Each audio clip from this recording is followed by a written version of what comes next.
Be careful.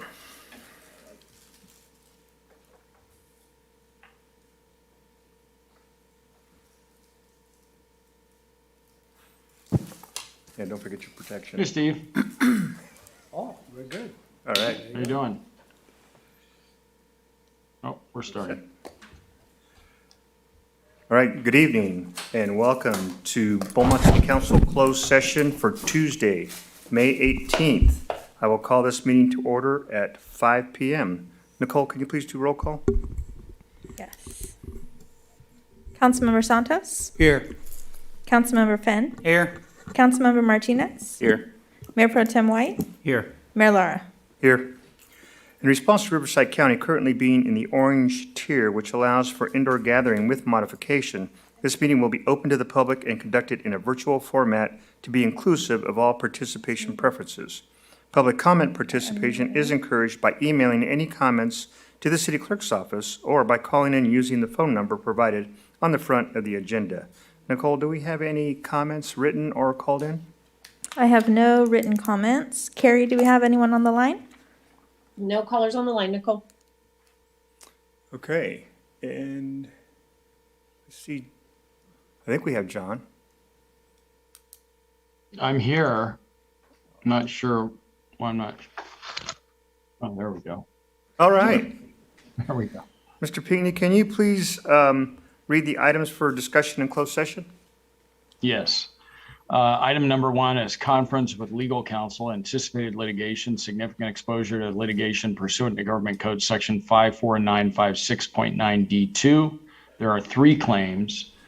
Number 2 is conference with legal counsel regarding existing litigation pursuant to Government Code Section 54956.9D1, City of Beaumont versus Urban Logic Consultants, Inc., et al., RIC 1707201, and RIC 1712042. And then item number 3 is conference with labor negotiators pursuant to Government Code Section 54957.6, City Designated Representative City Manager Todd Parton, and Administrative Services Director Carrie Mendoza, employee organizations Beaumont Police Officers Association and SEIU.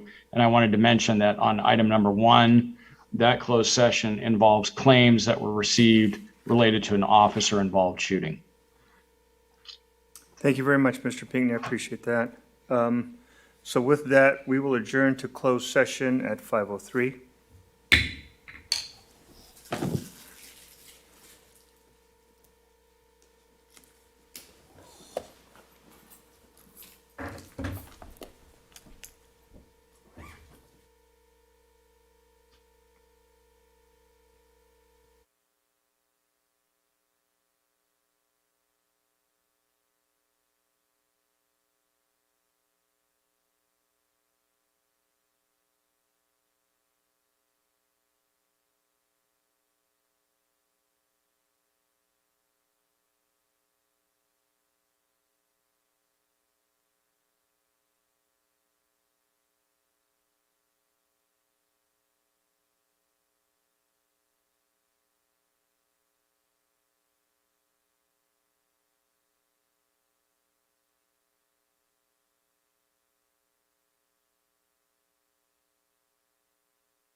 Yeah.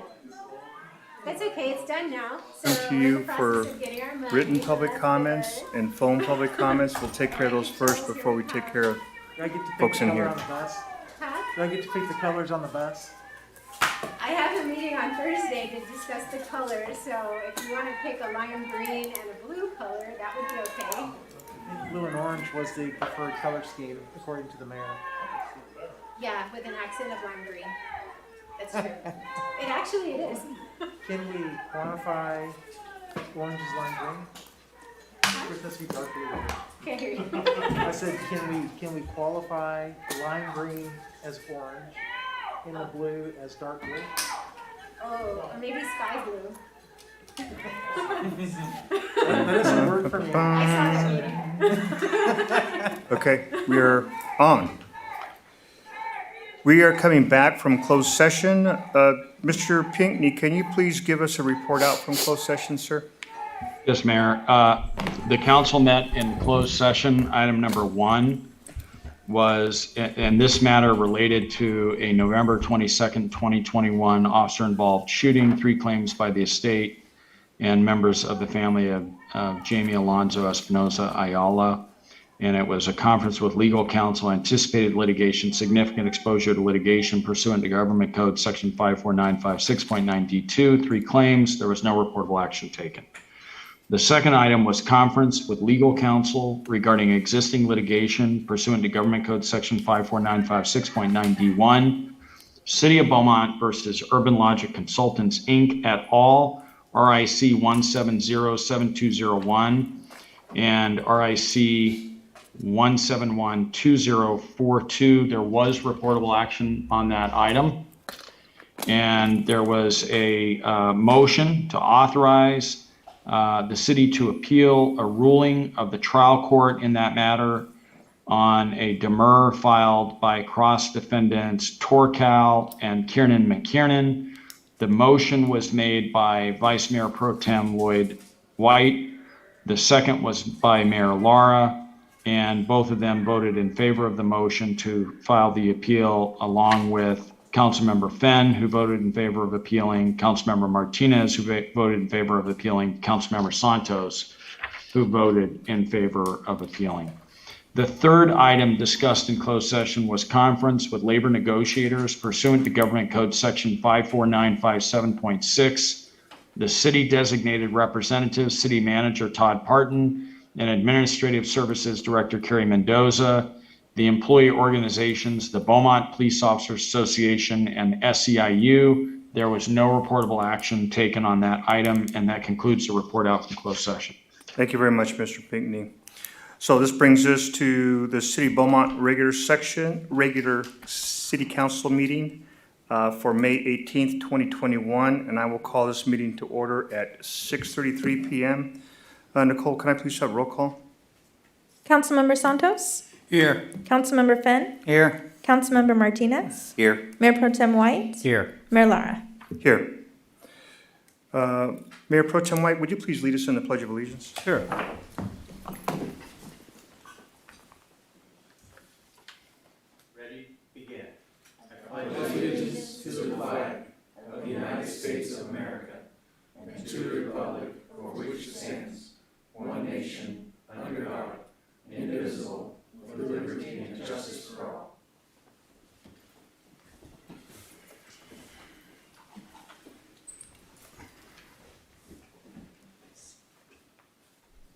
I don't believe at this point we have any conflict of interest disclosures at this time on any of the agenda items, so I'll move into, Nicole, we have announcements or recognitions? No, sir. Okay. So this brings us to public comment. In response to Riverside County currently in the orange tier, which allows for indoor gathering with modifications, this meeting will be open to the public and conducted in a virtual format to be inclusive of all participation preferences. Public comment participation is encouraged by emailing any comments to the city clerk's office or by calling in using the phone number provided at the front of the agenda. Nicole, do you have any written comments or comments called in at this time? I have no written comments. Carrie, do we have anyone on the line? No callers on the line, Nicole. Okay, so with that, I see that we have public comments, so we'll take those now. First speaker is Selena Cabrera.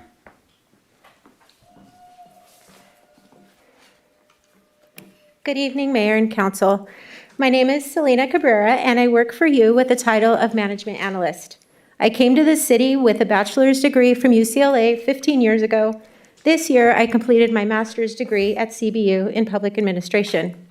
I come here tonight as a member of the SEIU workforce, one of the many voices that have dedicated their careers to the city of Beaumont. Like my colleagues, I'm a civil servant. We are dedicated professionals, and we don't take our positions lightly. We're representatives of Beaumont. We are where the culture begins to manifest itself to our residents. We know all about perspectives, perceptions, and are aware of our surroundings. We've been a happy group of employees, and until now, have had no quorum with being treated fairly. As the backbone of the city, we're not in the meetings making administrative decisions. We are the ones who implement those decisions. We often are unaware of the goings-on of the city, even when it pertains to our own positions. The city works on a need-to-know basis. Oftentimes, we don't need to know, and that's okay, because, like I said, up until now, we did not think that the city had any other motives than to be fair. Despite our dedication to the community of Beaumont, you approved a 2.5% cost of living adjustment for all of management. And although we live in the same world, SEIU did not get the same. I can't help to think of some terms and phrases recently instilled in my database of knowledge because of my MPA. One of the terms that resonates with me is organizational justice. This is a term that relates to organizational behavior, motivation, and engagement. It refers to the decisions and actions an organization takes and how they influence the attitudes and behaviors of your employees. Up until a few weeks ago, we had confidence that the city had our best interests in mind. We had confidence and was manifested in the Fairness Agreement, a promise that the city would treat us fairly. Now, here we are. The city is insisting on abolishing the Fairness Agreement. SEIU members, including myself, wonder what could be the motive. Over the years, and including now, SEIU has been nothing but fair to the city on our side of the contract negotiations. If the city insists on abolishing the Fairness Agreement, then you are insisting that you don't want to be fair anymore. The Fairness Agreement equates to engagement and motivation. It's a positive incentive that entices a positive attitude and outlook for your employees. Fairness is the one thing that keeps employees engaged, more productive, and provides for a generally happier workforce. Fairness, in other words, is the quickest way to gain or lose trust. I'm asking you to take a look at the situation from another perspective. Take the time to analyze what these actions can do to your workforce and the organizational behavior. I thank you for your time. Thank you for your comment. Next speaker is Shane Sissons.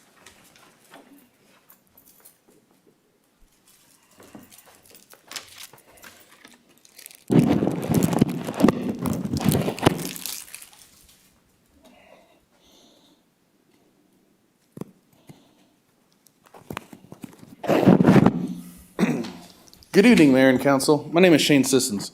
I was here 2 weeks ago to talk to you about fairness. 2 weeks ago, you voted to give a group of employees a pay increase, but you decided not to give it to everybody. I will say, I am happy to see the manager's professional technical unit get an increase. They worked hard for that increase. I just wish other hardworking bargaining units could have been recognized for their efforts too. I've had the luxury of working for 4 different departments within the city of Beaumont, and there's been an underlying tone when it comes to those departments. I never believed it, but I hate to say I'm seeing it. If it weren't for the Fairness Agreement, SEIU truly would be the redheaded stepchild of the city. 3 children were sitting around a table playing Candyland. After a few rounds, Billy picked up the deck of cards and started flipping through them to find the Princess Frostine card, which would move his piece to the space close to the finish line. Thomas spoke up, "You can't do that. You have to take the next card in the pile or it's not fair." "But last time I got the gingerbread card and had to move backwards. That wasn't fair," whined Billy. "But that's not how you play the game. I would have to go back to the gingerbread space if I had picked that card too. That's how you play," Alex said.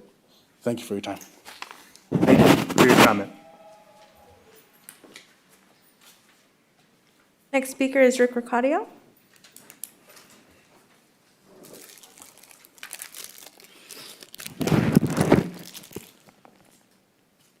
Good evening, Mayor, Mayor Pro Tem, council members, city administration, and city staff. Thank you for the job you guys do. My name is Rick Ricadio. I was born at San Gregorio Pass Hospital in 1969. I've spent my whole life here. Take great pride in the job that I do here, and that's not to say that someone who's just moved to town and started to work for this city takes the same amount of pride. I've been with the city, will be 18 years next month. We've seen a lot of changes in that time, gone through a lot of issues in that time. All we're asking for is for you guys to reconsider our requests and reward us with our dedication to the city. Keep the fairness clause intact. It's the right thing to do. In negotiations, we've been told that the city of Beaumont had financial challenges. We know there's financial challenges all the time. Last year made the challenges a little more difficult, but I think we came out of the other side of it better for it. So all I'm asking you guys tonight is to reward us for our dedication and keep that fairness intact. Please reconsider. Thank you very much. Thank you for your comment. Last speaker I have is Eloy Alvarez.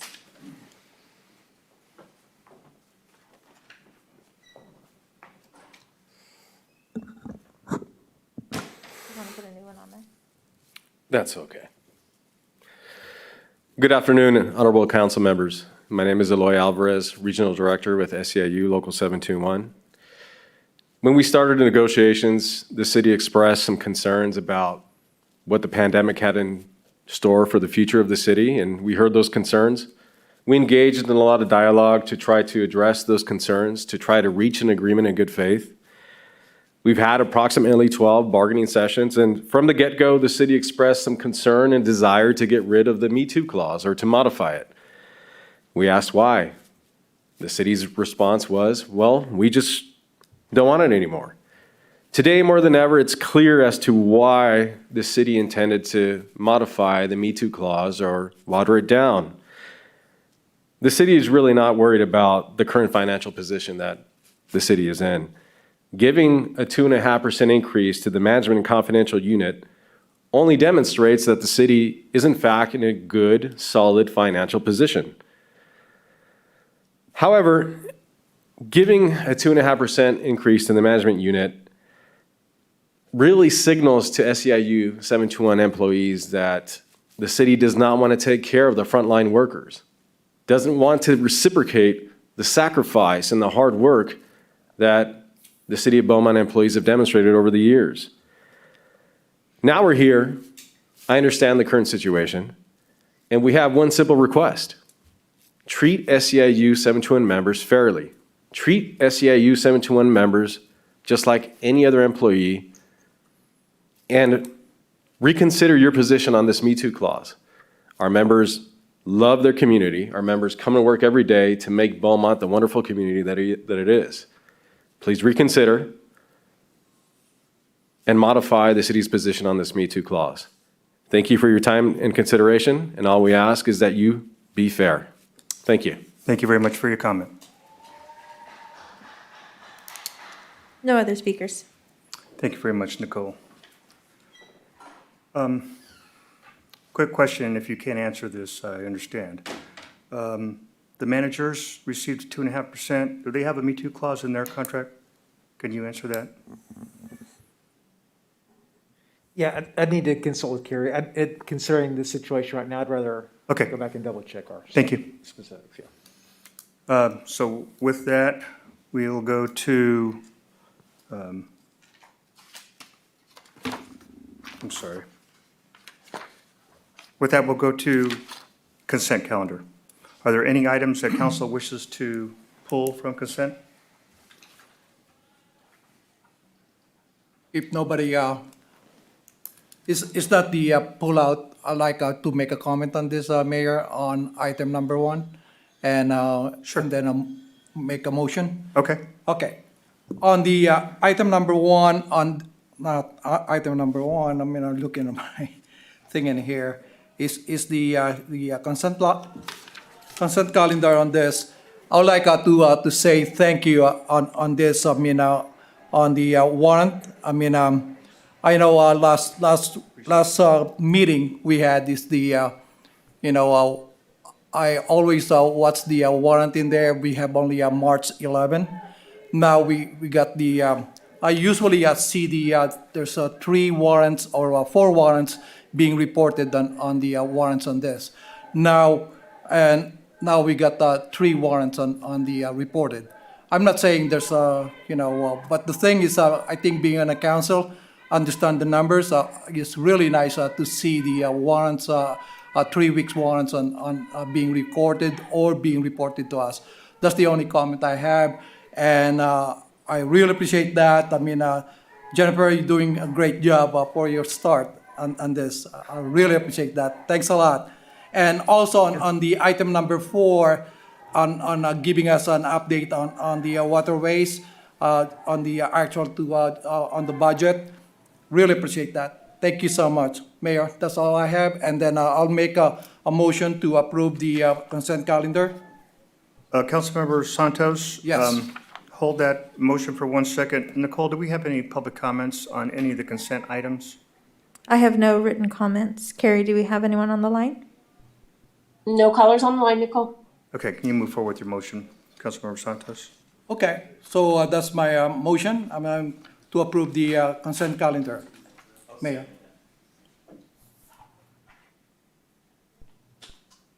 I'll do roll call. Councilmember Santos? Aye. Councilmember Fenn? Yes. Councilmember Martinez? Yes. Mayor Pro Tem White? Yes. Mayor Lara? Yes.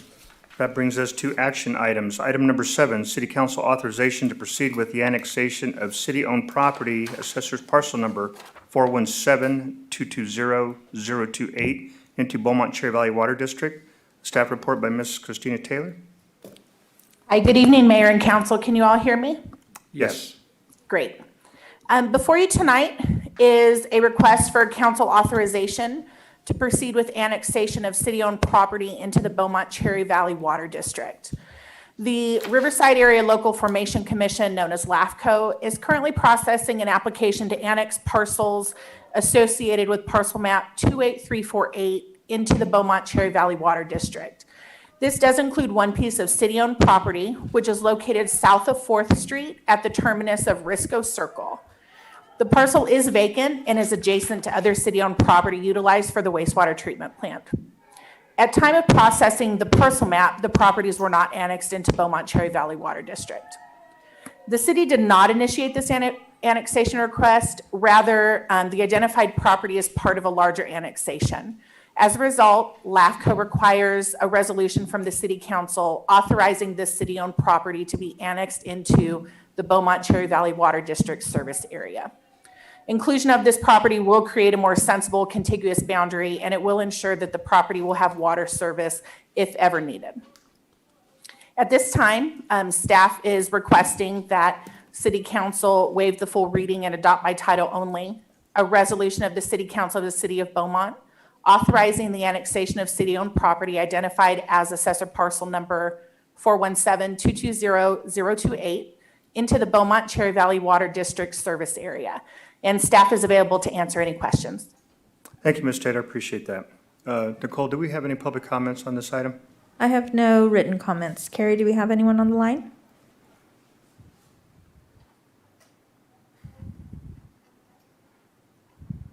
Can you hear me, Carrie? Do we have anyone on the line?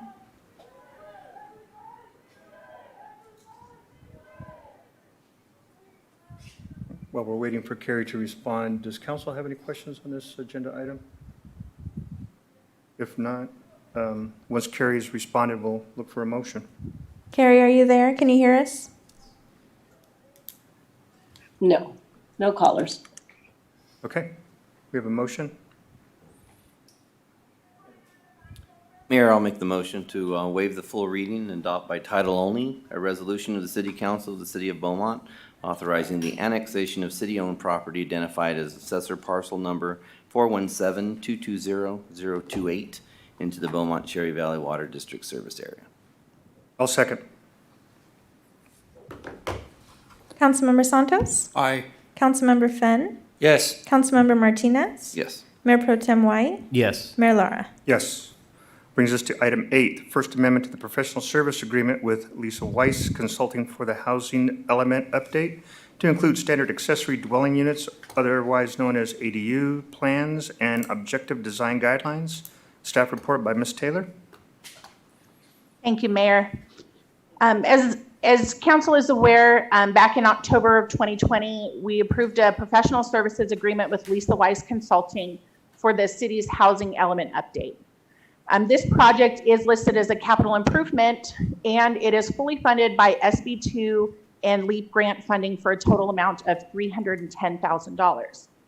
At the time of contract award, city staff eliminated some of the options in the original proposal in an effort to ensure enough funding was retained to accommodate any changes that may occur as a result of future legislative mandates, new legislation, or policy changes that may be coming out of Sacramento. The current housing element update includes all of the required components to address the city's RENA needs, as well as an accessory dwelling unit ordinance, required zoning code amendments associated with the housing element update, a hazard mitigation and safety element update, and the required environmental documents or CEQA documents. City staff tonight is requesting this amendment to add 2 items to the housing element update. And the state of California is encouraging cities to include these items in their housing and zoning codes. And those 2 items are standard accessory dwelling unit plans and objective design criteria. Standard ADU plans were originally included in the cost proposal as an optional item. At the time of award, city staff did not include that in the recommended scope of service so that we could retain the balance of grant funds for possible changes or unexpected expenses. But as I stated above, this is one of the items that the state is encouraging cities to implement. Standard ADU plans will make available to the public complete drawing sets suitable for plan review by Building and Safety and Planning. The intent of the plans would be to have something construction ready for freestanding ADUs that could be adapted or augmented to conform to site conditions. These would be developed and be suitable in size and character for most common local site conditions for our residential neighborhoods. And we'll have a couple prototypes that are included with that. So a studio and 1 bedroom. We'll also include with that some architectural elevations in 2 different styles. And these will be somewhat adaptable for each resident or as people go through the review process. There will be able to be minor changes made to these plans. The objective design criteria will recommend objective design standards for single-family, multifamily, and residential mixed-use development. The recommended standards will supplement and not conflict with existing zoning code standards. Recommended standards may include objective guidelines for facades, for compatibility with adjacent shorter buildings, building entries, building materials, and parking design and access. These design standards will not address or alter basic development standards, but they will comply with requirements of all applicable laws, including SB 35 and SB 330. The total amount for the 2 requested additions to the housing element contract is $65,470. This amount will be covered in full by the SB2 and LEAP grant funding that the city has already received, and will leave a remaining balance available for any additional changes of approximately $35,000. I'm happy to answer any questions with that, and staff is recommending council approve the requested amendment. Thank you very much, Ms. Taylor. Nicole, do we have any comments? I have no written comments. Carrie, do we have anyone on the line? No callers on the line. Okay, so with that, I will, does council have any comments for Ms. Taylor or questions?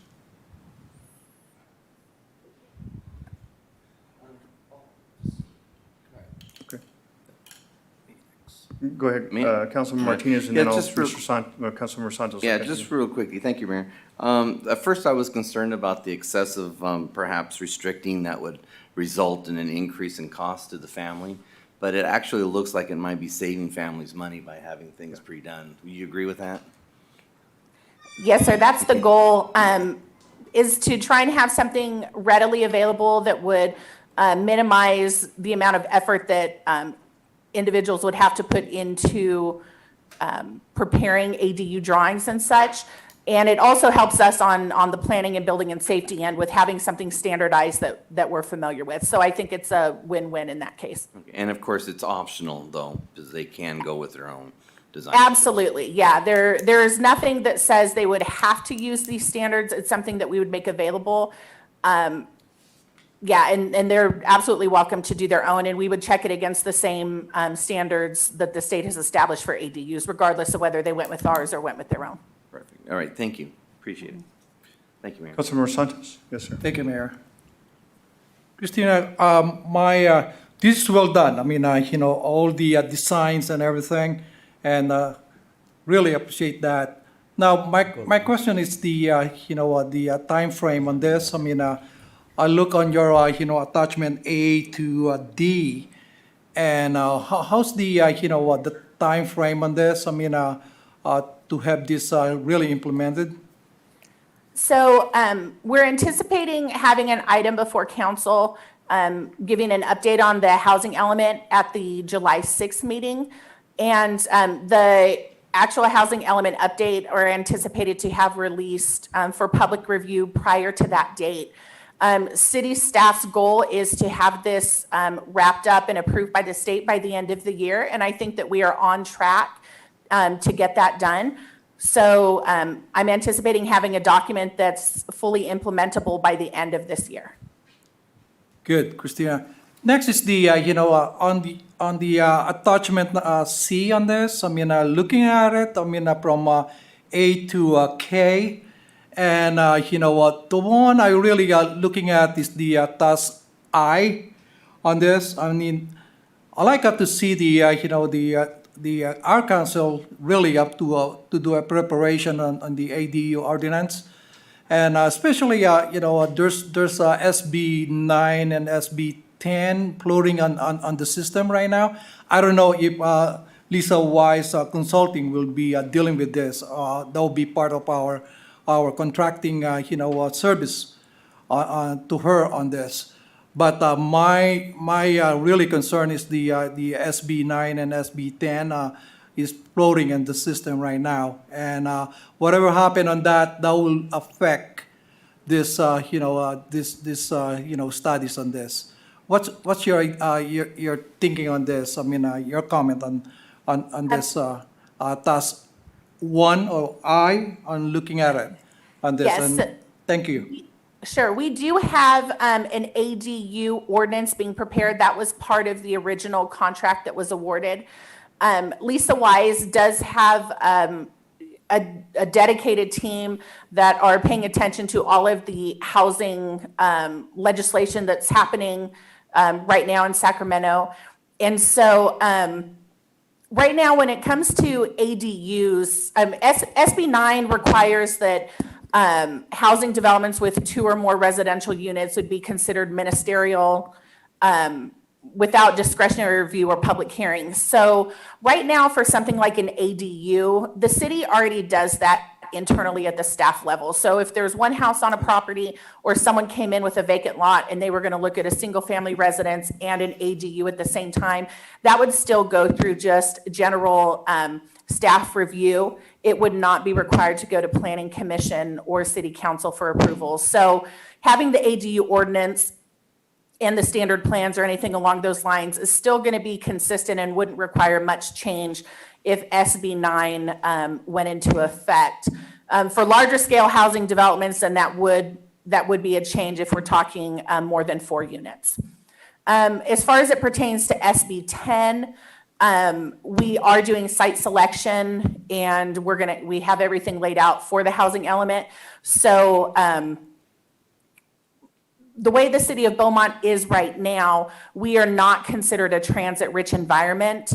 We do have infill sites and we do have sites that are served by transit, but HCD's, the Housing and Community Development Department of the state of California, does not consider our area as transit rich. So I think it's still to be determined how exactly this would affect us. But based on our last RENA reporting and the last formulas that were used for this cycle that we're in right now, the city of Beaumont was not considered transit rich or jobs rich for that matter. Very good, Christina. Thank you. Thank you, Mayor. Thank you, Councilmember Finn. Yes, thank you, Mayor. Christina, question for you in reference to homeowners associations. Does this standard plan, do you think that it will increase the opportunity to work with homeowners associations and get approvals on these? Or is it just, does it kind of override what a homeowners association can do with the laws that are currently there? I had a conversation with a potential buyer today in reference to the difficulties with homeowners associations and trying to get something like this approved. And so I didn't know if it's impacted by that, or if with this, it increases that probability of a homeowner living within a homeowners association choosing a standard plan with the hopes that it would get approved much easier and be an easier process. So the state of California passed legislation, I believe it was, it took effect, it was either 2018 or 2019, which seems so long ago now. But basically, the state of California determined that a homeowners association cannot prevent a property owner from putting an ADU in their yard, or in their, on their property, I should say, as long as it meets the standards that the state has established. So ideally, you know, we like to work with the homeowners associations and help them in any way possible, so the property owners have a smooth, you know, approval process through both the HOA and the city. So I really don't think this would have an impact necessarily. It would, you know, provide a couple options that might be easier, and we can also reach out to the homeowners associations if council so chooses, and once the housing element update is adopted, and provide them with this information, and maybe it would help them on their end. But in reality, when it comes to approvals of an ADU, the state a couple years back said HOAs can't prevent that. So, you know, ideally they should be processing accordingly. Okay, I appreciate that. I think it'd be a good idea that if, you know, that we could reach out just to share the information with them. And because there are individuals or homeowners, you know, that are on those boards and they may not fully understand. So anything that we can do to help and assist them in their job, I think it would be beneficial. So thank you. Good point. Mayor Pro Tem White? Yeah, just to sort of follow up on Councilmember Finn's comment. My understanding is that the city is sort of required to realign our ordinances with the state, and then eventually HOAs are required to realign their ordinances with the city. I can't really hear you, Councilmember White. Well, I got to turn my mic on. There you go. Now it's loud and clear. Okay. So I just wanted to, for clarification, the city has to realign our ordinances to meet state requirements, and at the same time, HOAs go through a process of realigning their rules to meet the city's ordinances, correct? Yes, that's correct. Okay. So real quick, in the last paragraph, it's not important on which page, but you talk about design standards, that the recommended design standards will comply with requirements and applicable laws, including SB 35 and SB 330. Could you really quickly summarize, if possible, those two bills and how the design standards are complying with the requirements there? Yes, let me pull up my SB 35 real quick. SB 330 is, some of you may be familiar with this. It is the no net loss provision, or the bill referred to commonly as no net loss. And that basically says that any housing that is, any zone that's changed that requires a change from residential property to commercial or non-residential property, then requires that the housing be replaced. So that would I guess, the objective design guidelines would play into that in the sense of when we're going to put residential somewhere else, we can then say we have guidelines that are in place that are not overburdening the allowance or the requirements that go into the approvals of residential in another location. I don't know if that makes a whole lot of sense or not, but basically what the state is trying to do is say, you can't lose houses and you need to find a place to put them somewhere else. And you also can't put extensive design guidelines in place that are going to make it financially unfeasible for a home to be built, whether it's a single home or whether it's a requirement on a developer that's building a large home or a large development of homes. SB 35 basically deals with ensuring access to affordable housing and streamlined approval process. So having a set of objective design guidelines in place helps us facilitate the streamlining process per se, in the sense that, again, if a developer comes in and says, I've checked the box on 3 of these 5 design elements that we have, then we know that they're meeting the basic threshold for the design requirements that we have. It provides the city some consistency, knowing that we're going to have something of a certain character with certain elements as just a baseline. If someone wants to go above and beyond, then they're welcome to do so, but at least we have something that's standardized that we can say we're applying equitably across the board to all persons who are building homes in the city, and not being overburdensome. Thank you. That was very helpful. I appreciate it. Thank you, Mayor. Yes, sir.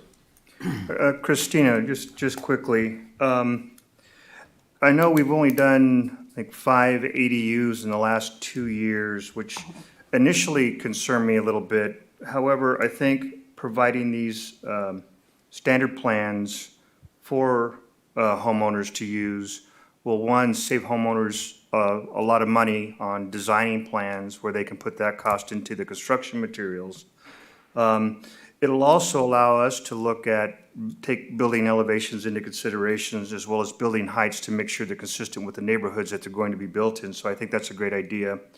And also, if I understand correctly, these what I'll refer to as a pre-approved plan will also streamline the process so that homeowners can get their permits turned around in a quicker time frame. So I think that's another benefit.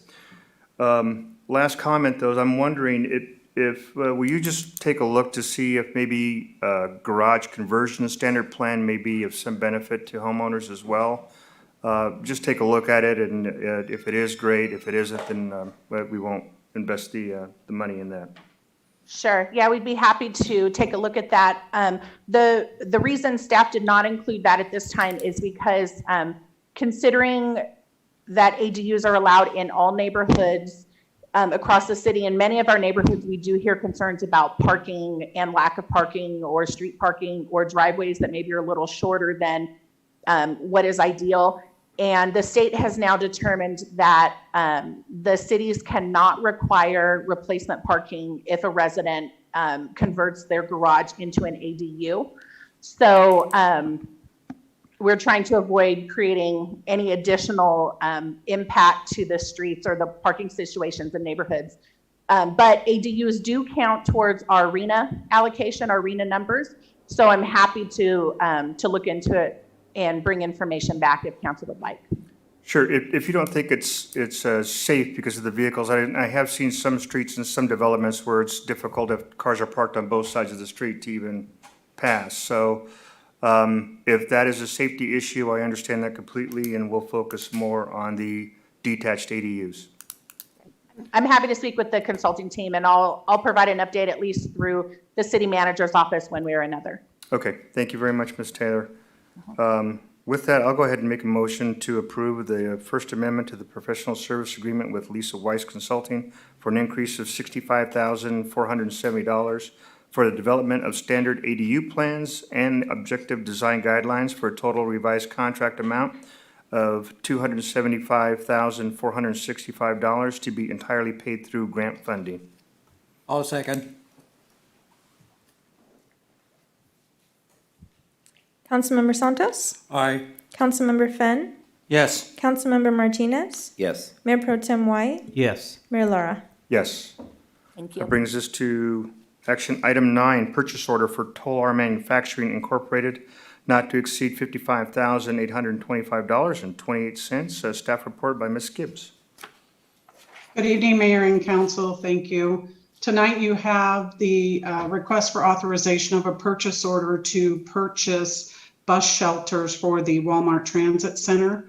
The purchase order amount is $55,825.28. This is 100% grant funded. We have the low carbon transportation operations program that we applied for in 2019. And then we do have some state transit assistance funds as well to fund this project. Tolar Manufacturing is a industry leader in bus shelters. They are up and down the state and across the nation. We have purchased all of our bus shelters from them. Their brand is outstanding. And for that reason, they are considered a sole source. We did include an example of the product in your packet tonight. We will be doing a separate award of contract for the demolition and installation. We are putting together that RFP now with the city engineers and his staff's help, and that will be going out to bid either this week or early next week. We will give the contractors 3 to 4 weeks to bid on it. It will be done through publicpurchase.com, so we should have a good pool of contractors to look at for the installation and the demolition. Your fiscal impact is, like I said, 100% grant funded. There is no impact to the general fund on this item. This project was approved in fiscal year 2021's capital improvement program.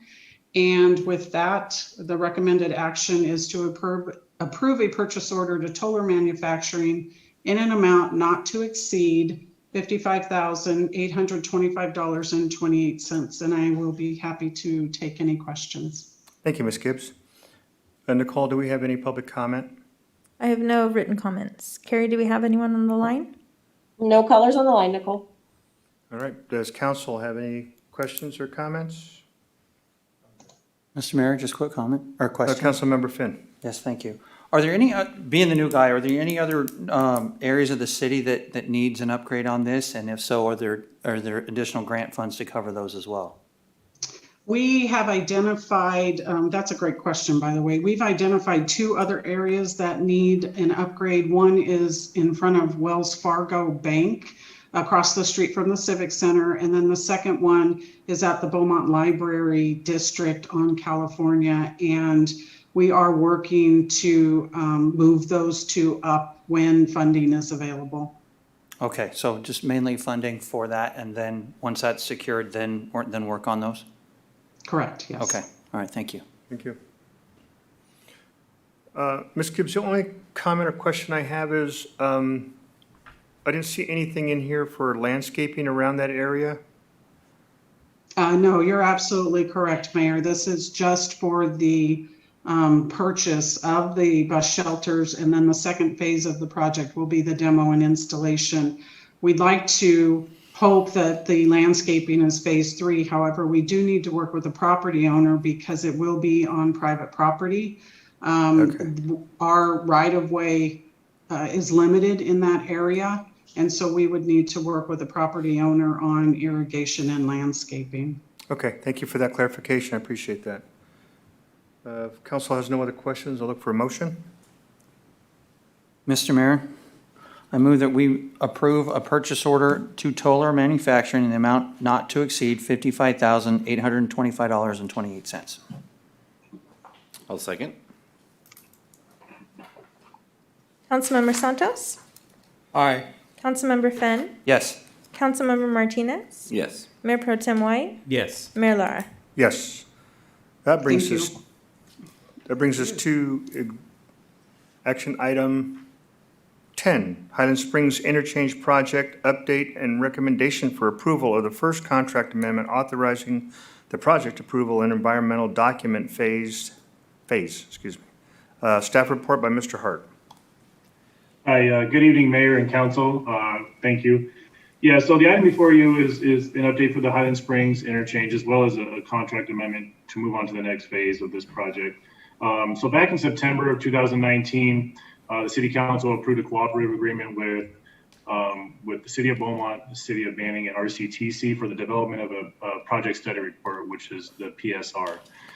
RCTC was to take the lead in the project with active input from both the City of Banning and the City of Beaumont.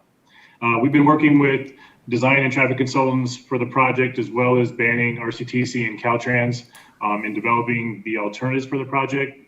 Four alternatives have been developed, 5 if you include the required no build.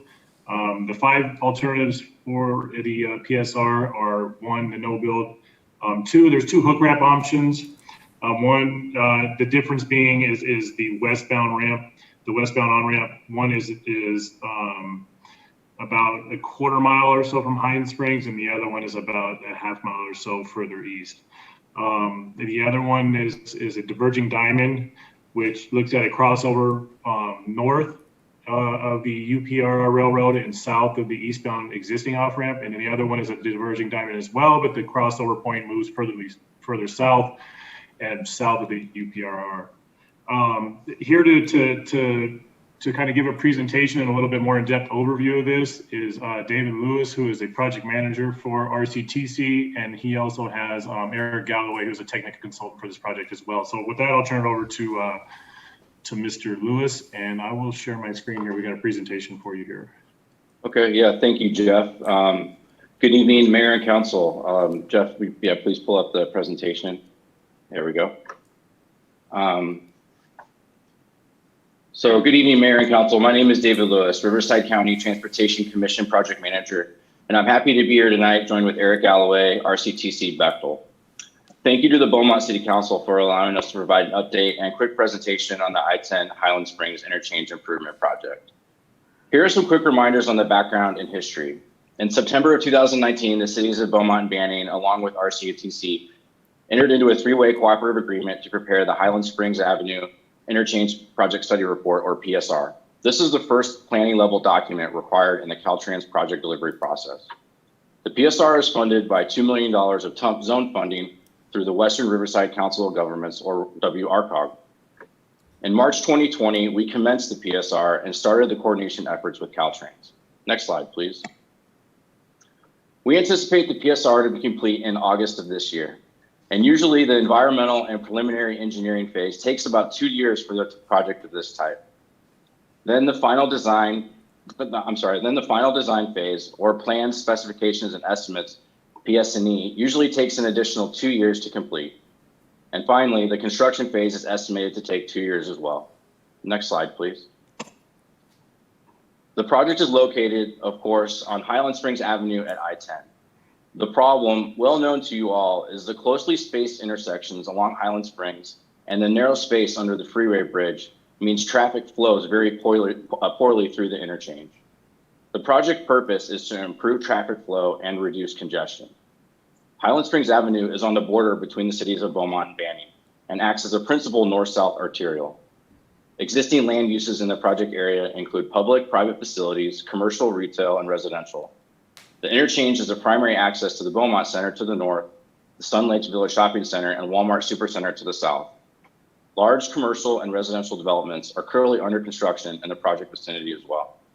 Next slide, please. As Jeff mentioned, there are 4 alternatives being evaluated in the PSR. I would like to point out that this entire range of alternatives was chosen specifically to exclude anything that requires reconstruction of the freeway bridges or structure, because that means adding $30 to $50 million to the project cost and would make the project unlikely to be funded at all. Later in the presentation, we will have additional slides that will show the exhibits of the proposed alternatives.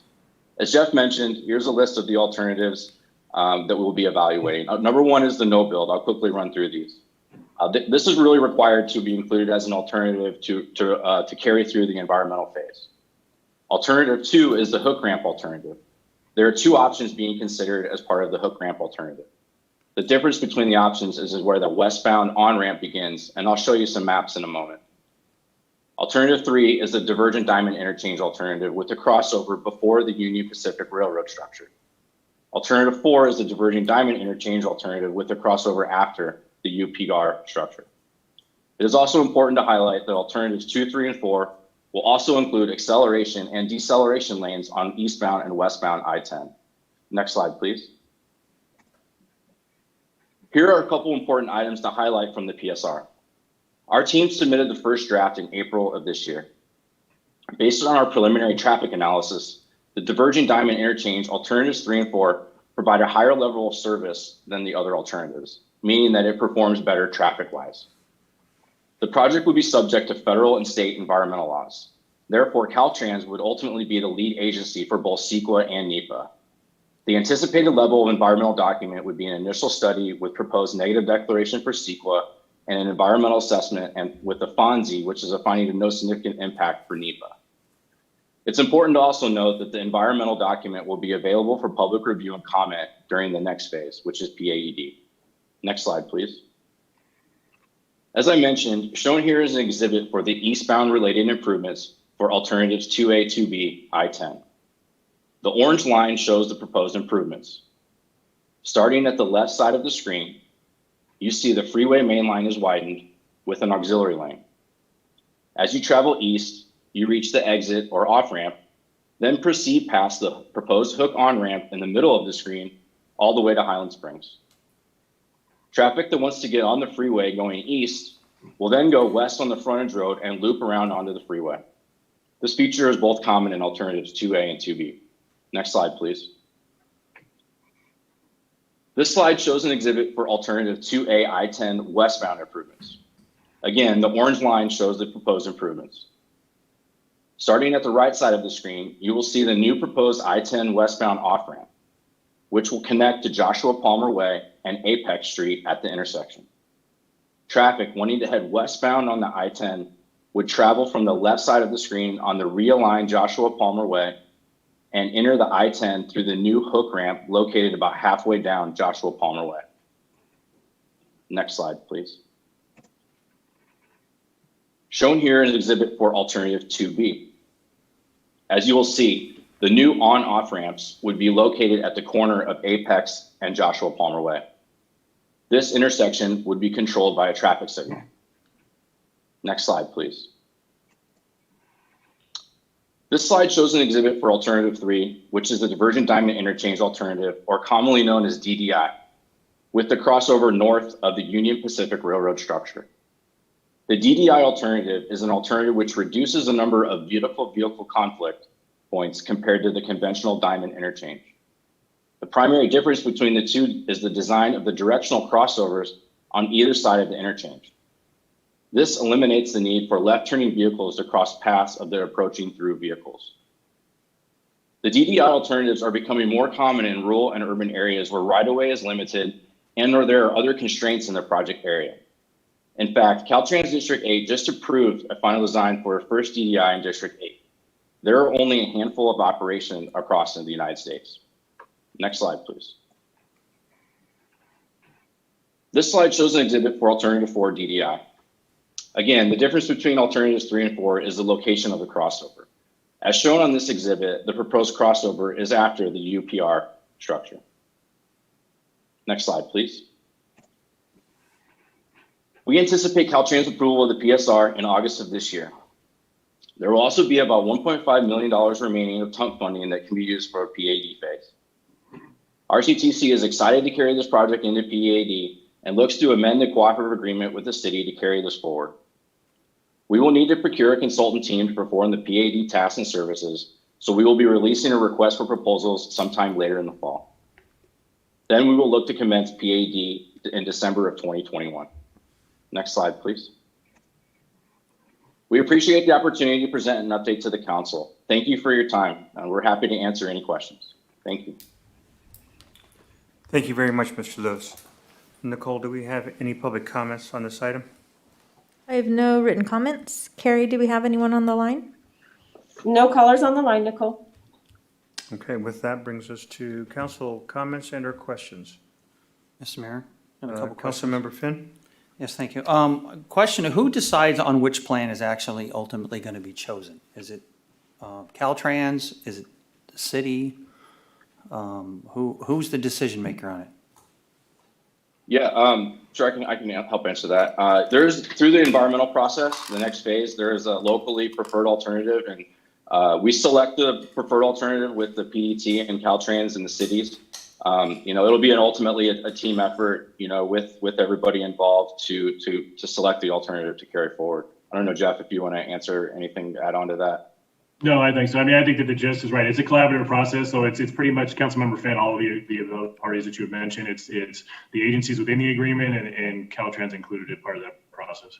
Okay, and this might be getting off topic a little bit, but what is the city trying to do then to help us to get through the next 4 years before this is finished? And as a matter of fact, I received an email that I read today that somebody brought to my attention of the need for a left arrow turn signal at Highland Springs and First Street, as more and more people are heading southward to avoid that intersection, and it's causing more and more problems over there and so forth. So I'm just kind of throwing it out there to make sure that, that's getting looked at, and since it was talked about that we had the collaborative agreement with the city of Banning to manage those traffic lights, do we have a good plan in place to get us by the next 4 years? Because as residents hear that it's going to take that long, frustration is going to continue to rise a little bit. But I'm glad that there is a plan, and I think it's great.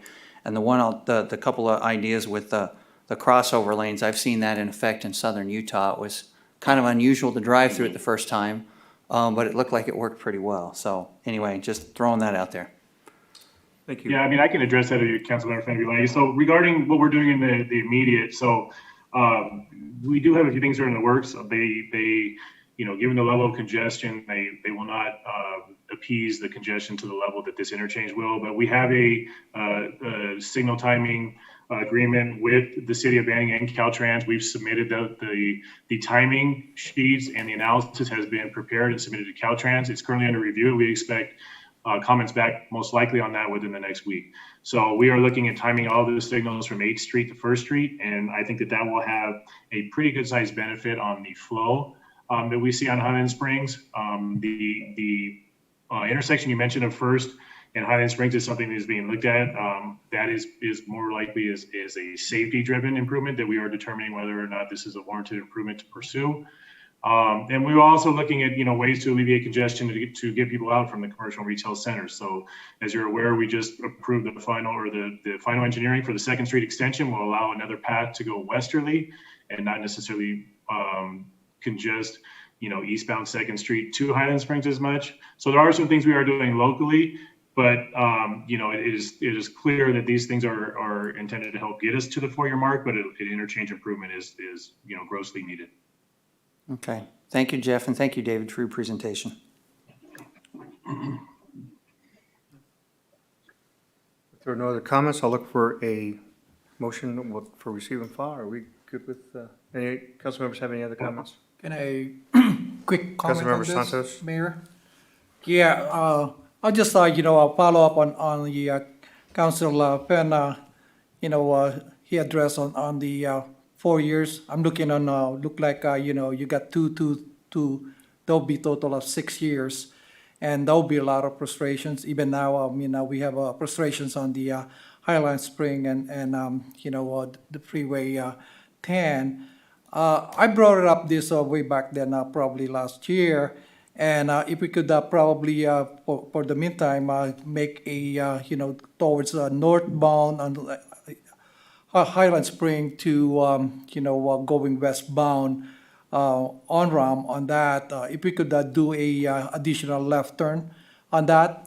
And probably, I don't know who will be doing the studies on this. I think that's the way I see it on to resolve, not totally resolve, and to see the easing of the traffic towards northbound on the Highland Springs. I don't know if the RCTC could help us and do that. And Jeff, you're doing excellent job. Guys, you're doing well. So that's my comment on that. If we could probably do something on that, on that direction, I really appreciate that. I mean, as I said, I'm all over the place of Beaumont every single day. I encounter that. So thank you, Mayor. Thank you for your comment. I'll look for a motion. Sorry, just real quick, Mayor. I just do want to remind, so this is a receive and file for the update as well, but we were also looking for action on the authorization for amendment number 1 to the cooperative agreement to pursue the next phase, which, as Mr. Lewis mentioned, is the PAED. So the $2 million that was from the TUMP agreement provided by Beaumont, we are about 500,000 plus or minus in the PSR. So it looks like there's about 1.5 million remaining, and that is anticipated to be enough to get us through the PAED phase. Okay, thank you. Mayor, also move what Mr. Hart just expressed. I'll second.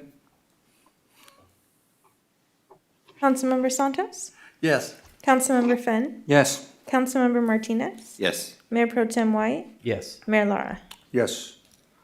That brings us to action item 11, direction to city staff for the conceptual street vacation of Veely Avenue between Lewis Estrada Road and 6th Street. Staff report by Mr. Hart. Yeah, thanks again, Mayor. Yeah, so the item before you is conceptual concept to potentially remove Veely from the circulation between 6th Street and Lewis Estrada. So in response to traffic safety and public concerns regarding primarily the intersection of Veely and 6th Street, we engaged our traffic consultant, Miniger and Associates, to conduct an analysis on the feasibility of potentially removing this segment and or other options as to how to mitigate some of the concerns and safety concerns we've seen there. As you're well aware, 6th Street is obviously the main east-west connector through the city of Beaumont, with on-ramps to the 60 and off-ramps from the 60 and the 10 freeways. Traffic movements on 6th Street at Veely are free movements, and at Veely right now it's stop controlled. And there's some limited site problems that we see for traffic moving from northbound Veely and trying to egress onto what would be eastbound 6th Street. Traffic is now restricted from left turn movements from northbound Veely. We have recently, Public Works staff has recently installed some additional delineators to minimize some of the illegal traffic movements that we were seeing. We were seeing a significant increase in left turn movements. There was a safety concern. So that has alleviated a significant portion, but we still see increased concerns through this intersection. Lewis Estrada is free movements north and south on Veely, and it's stop controlled east and west on Lewis Estrada, and is not as a concern of an impacted intersection. So Miniger and Associates, they in response to our request, they did an initial field data collection back in September of last year, and then again in March of this year. We looked at the AM and the PM peak hours, which we've discussed before. The AM peak is the highest 1 hour volume between 7 and 9 a.m. The PM peak is the highest 1 hour volume between 4 and 6 p.m. Not only did we look at the AM and PM peaks, but to ensure that we captured the highest volume of traffic, we also looked at the peak volume between 11 and 1 p.m. as well. Based upon the analysis, it was determined that the closure of Lewis Estrada between 6th Street and Lewis Estrada would not result in a deduction of level of service of the remaining intersections. And it was also determined that there would not be a downstream effect for level of service, primarily at the intersections of 6th in California, 5th in California, and 4th in California. We have also, as part of this effort, which is concerning, as I-10, as you're aware, is an interstate highway, which falls under the control of FHWA. We have ensured that this segment, since it falls under federal right-of-way, is not within the national highway system. And what that means to you all is that the discretion as to whether or not we would like to remove this segment falls with the city council and does not warrant additional elevated approval from Caltrans and or FHWA. If we do elect to remove this portion, staff would recommend that we close it in accordance with, there's a graphic in your staff report I apologize that it's maybe could be a little clearer, but it kind of shows what we would propose here. So we would not be looking at removing, at least at this time, the actual physical improvements within this section, but we will be looking at extending the curb across the entire frontage of 6th Street and the same at Louis Estrada. So Louis Estrada would become a 3-legged intersection. You'd have east and west Louis Estrada, and you could go south on Bealey. And then it's the same with 6th Street. So you would have east-west movements on 6th Street as well as southbound from the other side of the freeway, but we would close it off for the south leg of Bealey at the 6th Street Bealey intersection and the north leg at Bealey Louis Estrada. There would be raised curb, and then we would install signage as well. Staff did consult with emergency services to ensure that there was no that there wasn't a concern about the degradation in level of service for emergency services, and received concurrence as well. With that, the recommendation or the request is to provide direction to city staff for the conceptual street vacation of Bealey Avenue between Louis Estrada and 6th Street, and I am happy to answer any questions that you may have. Thank you very much for that report, Mr. Hart. Nicole, do we have any public comment on this? I have no written comments. Carrie, do we have anyone on the line? No callers on the line, Nicole. With that, does council have any questions or comments?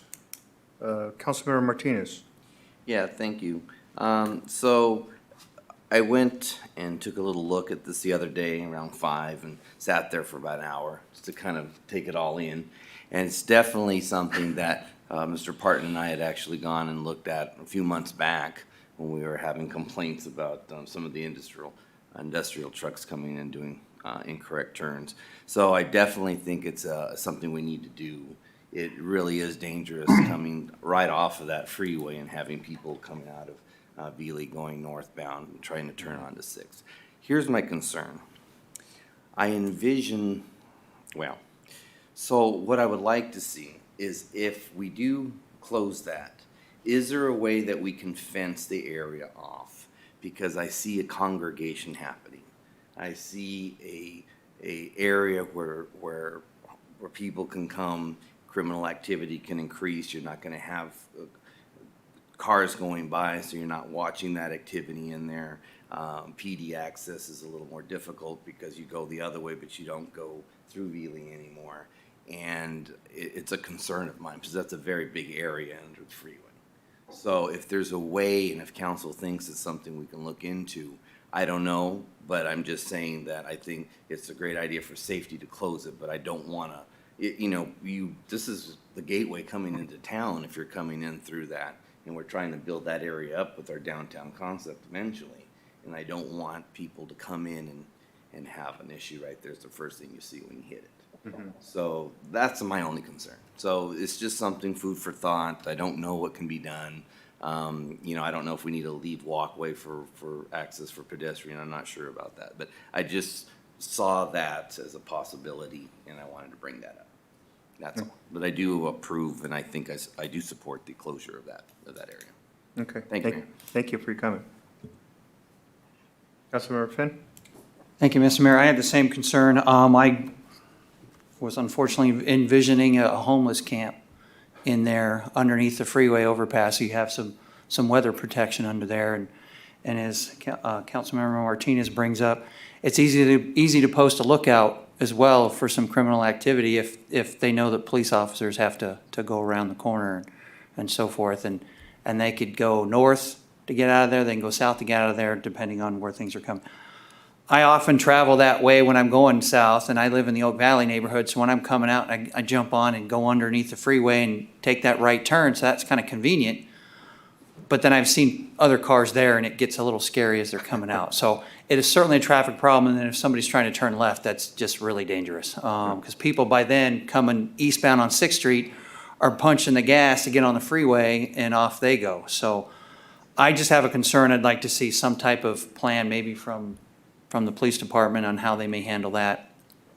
If it's totally fenced off and looking like razor wire up there, I wouldn't want to see something like that either. Right. But I see that as a potential problem. And as you come down into Beaumont, and if we got downtown done and you're coming off on 6th Street, you don't want it to be an eyesore at the same time. So that's a concern I have. Okay, thank you. Councilmember Santos? Thank you, Mayor. my comment on this is do a solution or alternative solution on this. I mean, looking on the contour and also the streets, especially Louis Estrada, Jeff. I mean, we could utilize that all the way to the that will connect to 60 freeway. And when I get involved in the city, when I say get involved, move in here, it's a light traffic and everything. But when I saw that the properties that the Caltran owns on the end of that westbound of Louis Estrada, why don't we connect that to the Louis Estrada going all the way to the Villey, and then let the trucks, we got the CJ Food going in there, the Orange Company goes in there, the Lowe's goes in there. That's a heavy traffic. I mean, the report is good. I mean, really good. I mean, but after 10 o'clock, in the morning, all heavy trucks is going on that, underneath that freeway, turning right to Billy. And if there's a train crossing on that, on that street, it clogged all the way to the freeway on that. No exaggeration on that. If you have a chance, go swing by in there. My suggestion is to make a study on that Louis Estrada connecting to 60 freeway, and also do a not interexchange on that, but do a alternative road for the trucks only on that. I mean, so they could connect that again. I'm repeating myself, and then turn right to to Villey. And I like the closure on this. I mean, because one of our employees 10 years ago got killed on that. Probably you know that. I mean, if you've been here, you know that. I mean, Ricky, I never met him, but my heart is with him. Rest in peace on this, mentioning you on this talk of mine. But that underneath Billy and between Louis Estrada and 6 Freeway is really, really dangerous. So that's the way I see this project. I'm approving. I mean, I like it, but the thing is to further study utilizing the Louis Estrada connecting to 60 Freeway towards eastbound and westbound. Thank you, Mayor. Thank you. Mayor Pro Tem White? Yeah, I have some similar but different concerns that Councilmember Santos raised. And as Councilmember Finn pointed out, a lot of people coming from the west side of town use Villey, that right turn off of the 60 freeway, to avoid Highland Springs and Beaumont Avenue. And I think that does provide a lot of, I can't imagine that that's not going to have an impact somewhat, especially when you're going down 6th Street to turn right on California, because 6th Street becomes one lane when you get to California, other than if you're turning right. I just, after what Mr. Santos brought up, got me to think, first of all, I agree with northbound. I think we should make sure that there's no reason to go through Villey to northbound. Maybe there's a way, I don't know about the idea of connecting to 60, because I don't know if that's a whole new interchange design that would now bring Caltrans into it. And we've seen what Caltrans did to our signal lights on Oak Valley. I'm never going to let that go. But if there was a way that we could limit, I mean, if you're to close off Villey south of Louis Estrada and allow for cars only, first of all, trucks are not going to go through there if they can't cross Louis Estrada and go into the area of where all the warehouses are.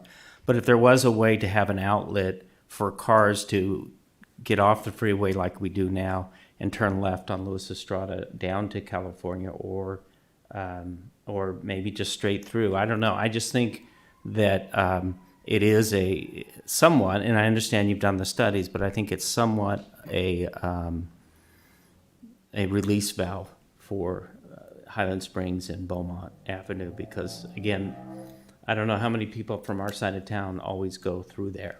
It's just more convenient. And so I just raised that.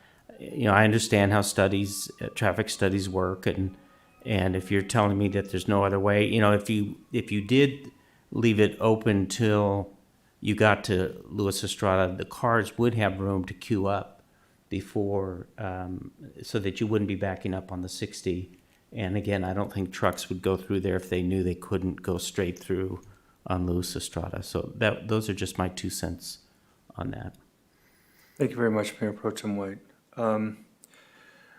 Yeah, I like the proactive approach in looking at blocking this off. I'd gone down there to take a look at it. I know one of the concerns that I have that we need to check with Caltrans on is we're identifying, I think they're 8-inch raised type A curbs. And as you drive under that, under the freeways on Veely, off to the west, it looks like there is a Caltrans gate that they need to access for that. So maybe a rolled curb on the north end by Luis Estrada may accommodate trucks that they could use that to have access to their area. The other thing that I was happy to see was that it looks like, according to the report, that the level of service remains an A for traffic. So I have less concerns of blocking that off because it does maintain an LOS of A. I know it'll be an inconvenience, but it does indicate that it's a minor inconvenience. That's the way I'm reading this report. If there's something different to that effect, Mr. Hart, if you could let me know if I'm not reading that correctly. And those are the only comments that I have.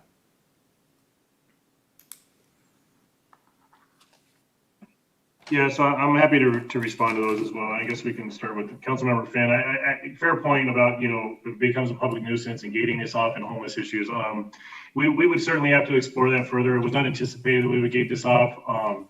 You know, clearly there's going to be a desire for Caltrans in order to be able to maintain this. That would be one concern. I would also have concerns over the pedestrian access, excuse me, and also the ability, though it wasn't necessarily requested, but if it was raised curb and signage, it would still leave it open for emergency vehicles and if they had to access that as well. You know, regarding Councilmember White, southbound Veely leaving open to Luis Estrada, you would get some vehicular traffic. I would be concerned whether we closed it off at Luis Estrada or we left it open entirely in South Bend. You know, one of the main concerning things that we are seeing is it's not just the northbound traffic leaving Veely that's causing some of these issues, but due to the geometry of the intersection of Veely and 6th Street, we are certainly seeing when we do get truck traffic, you know, they are going into the number 1 lane, they are crossing both lanes of traffic, and they are, if there's a car on the other side, which would be alleviated, there is some real backup and safety concerns from people getting off the freeway from both 60 and 10 East at a high rate of speed. So we would certainly want to look at that. Regarding comments regarding, you know, that if we close this off, that we're not going to see an increased traffic to California 6 or 4 California or 5th California. I agree, we will, and that's not what I'm saying. What I am saying is that it was looked at, and from purely a level of service perspective, is it was not anticipated to be enough to where it would degrade the level of service that we're seeing there now. So that doesn't necessarily mean that there would be no additional delay. It was just anticipated that it would be small and that it would not degrade the level of service that we are seeing now. Councilmember Linder, I think that we could touch on that as well. You know, Caltrans is going to want to have access. So if we look at a fully gated, you know, situation or fully fenced situation, for sure, we're going to have to work with Caltrans in order to come up with something. If that is the direction we want to go, for sure, we're going to have to work with something where they have access pretty much at any time necessary. I believe that's addresses the questions, at least that I noted down. If not, please let me know, and I'm happy to answer any additional. Yeah, and Mr. Hart, I'm not looking to fence that off because I think chain link fencing across that area would not be a very good look for the city as you come in to the, just perhaps a different type of curb that'll allow for vehicle access, but I'll let you take a look at that. Mayor, though, I do want to comment on that, but I did like to see that. So if you would allow him to at least look into that. Putting a chain link fence up? Well, just getting some ideas. I'm just to see. I Okay. mean, if you would. That's fine. Humor me. You know, if the council decides, you know, then maybe, I'm sure I'm way out of line, but I'm trying to prevent things. But I think the item is for direction to staff. Okay. So. Yeah. Mr. Parton? A couple things I would offer when you discuss things like chain link fences. If we're concerned about public safety and PD being able to get there, and, you know, PD is active with regard to making contact with homeless individuals and particularly homeless encampments, and code enforcement works proactively to address that. We've got a program in place that does address those types of situations. And we have had times at that very location today where we've had people camping back up there behind the bridges. So if you close it off, PD can't get back there. You can begin to hang things on that fence. It begins to hide things. So visibility becomes an issue. The ability to patrol that area and then to engage with the individuals does become more problematic. So it's just, I just put that out there to kind of let y'all know that that's something we think about, and those are the issues that we look at. And in order, I think, to proactively try to address it if this road section were closed, think leaving it accessible and leaving it visible so that we can get back there and see what's going on would be some paramount public safety issues that we would have to consider as probably one of the first things when we look at those options. Mayor, then you can pull that off, then that's okay. Okay. Yeah, proactive approach is much better. I do agree. I didn't want a fence there either, but I didn't want an encampment either, so. Thank you. And it'll catch trash as well. You'll get trash and debris caught in the fence, and cleaning it up will become even more of a maintenance issue. All right, thank you. Councilmember Finn? Yeah, so question for clarification then. So if a potential curb's gonna go in, what else would you deter traffic from, or somebody just trying to cut through, you know, lifted pickup truck or somebody knows the shortcut, they just drive over it anyways, or potential, well. Sorry about that. So with the curb going in place, is there any other deterrent to prevent traffic from going in there? Like, for example, somebody in a lifted truck that just drive up over the curb knows the shortcut, or would there be some type of short guardrail, you know, that could still be seen, or or is it just going to be just a curb and left open so everybody can see through it and see what's going on in there? Any We would thought to that? add, the plan right now anyways, is that we would do the raised curb, like you said, and then we would add signage as well. So we would place those so that it would certainly be problematic to access, whether it's a lifted truck or something else. But at the end of the day, excuse me, you know, if you were methodic enough, you would be able to get through. And I think that still, excuse me, allows, you know, emergency services to get through. And you know, and really think that they would be the significant outliers of somebody cutting through that stretch. And if we needed to, we could certainly add a guardrail on top of that, but it had originally not anticipated that we would install a guardrail. Okay. And I will say, I don't know if y'all noticed, because I drive through that intersection every day. And if you came down in the last couple weeks down to that intersection, and look to the right as you look at the embankment that goes back up to 10, so you're just before you get underneath the bridge, you'll see tire tracks where somebody has driven up that embankment to get back onto 10, presumably probably to get away. They were running away something. So people find ways to drive over anything and everything that's out there. That's all I would say. So, you know, you'll probably see somebody at some point try, if this were to go into effect, try to do that very thing. You know, it's just a likelihood that could happen. But they would be in violation of about a bajillion different issues at that point. For the record, I don't have a lifted truck. Okay. You don't have a monster truck, huh? You should see where he takes it, though. Mr. Parton, one other thing I was just thinking, well, kind of listening to Councilmember Martinez and Councilmember Finn about blocking. Maybe at some future point as we move forward with our branding phase 2 with the tiles, if there's some type of a monument, maybe because as you come into town, Welcome to the City of Beaumont, where you have the tiles at some future date, perhaps.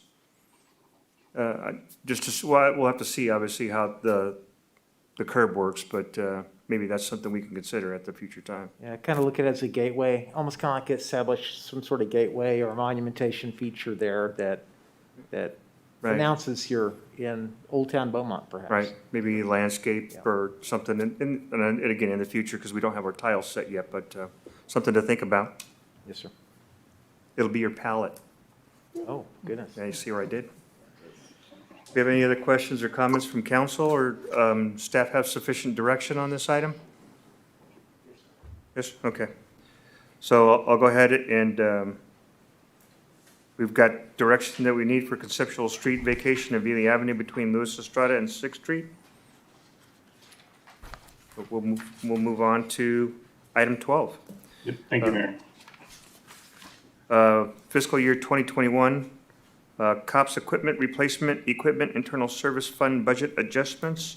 Staff report by Ms., is it Ustain or Ustain? U-Station. Ustain, Ustation, okay, thank you. Thank you. Good evening, Mayor and Council. Tonight I have a few budget adjustments for your review. First, in fiscal year 20, the Citizens Option Public Safety Fund had budgeted line items for the purchase and installation of police tablets for police vehicle replacement and also CopLogic software. Due to timing issues, these items were not purchased in fiscal year 20, and we were requesting to reappropriate $158,300 of budget authority in this fiscal year for these purchases. Next, we are requesting a budget adjustment for equipment purchases. The backhoe for the Streets and Maintenance Department has lost 50% of hydraulic power, resulting in significant lack of functionality. And due to the age of the equipment, which is 21 years old, it is recommended that the backhoe is replaced. This backhoe is used by our Street Maintenance Department to repair sinkholes, sidewalks, curbs and gutters, and asphalt, among other things. City staff also identified additional new equipment that is currently needed to reduce time constraints, increase staff efficiency, and lower costs of equipment rental.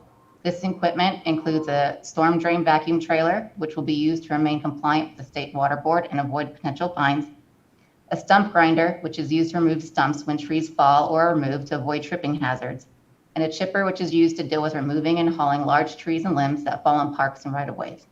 The adjustment for equipment replacement is $213,555 from the Equipment Replacement Fund and $40,895 from the Equipment Internal Service Fund. And with that, I'm happy to answer any questions you may have. Thank you very much, Ms. Ustation. Nicole, do we have any public comments? I have no written comments. Carrie, do we have anyone on the line? No callers on the line, Nicole. With that, I will look for comments or a motion from council. Mayor, I'll move to approve the proposed citizen option public safety budget adjustments in the amount of $158,300 and approve the equipment replacement and equipment internal service budget adjustments in the amount of $254,450. I'll second. Councilmember Santos? Aye. Councilmember Fenn? Yes. Councilmember Martinez? Yes. Mayor Pro Tem White? Yes. Mayor Lara? Yes. Thank you very much. That brings us to action item 13, approval of amendments to City of Beaumont investment policy. Staff report by Ms. Ustation. Yes, thank you. Our most recent investment policy was adopted by City Council on September 15th of 2020. We then issued an RFP for investment advisor services, and on February 16th of 2021, Council approved a contract with Public Trust Advisors, LLC. As a part of their contractual services, they review the city's current investment policy, provide a full analysis, and suggest policy recommendations. Public Trust completed those services, and after reviewing with city staff, it was taken to the Finance Committee for their review on May 10th, which at that time they recommended to add the committee and council to Section 8 indemnification section of the policy. All recommendations keep the key principle of stability of principal, liquidity, and investment return. The updates to the policy are to incorporate changes made to the California Government Code and allow for greater flexibility and improved levels of diversification. And with that, I have Mark Krieger here from Public Trust, and he's going to walk you through their recommendations. Hi, thank you, Jennifer, and good evening, Mayor and members of the council. Thank you for the time this afternoon. We have prepared a very brief summary presentation of the changes that we had worked with staff in the Finance and Audit Committee with respect to the investment policy updates for 2021. So I'm going to go ahead and share my screen with you. Just give me one moment.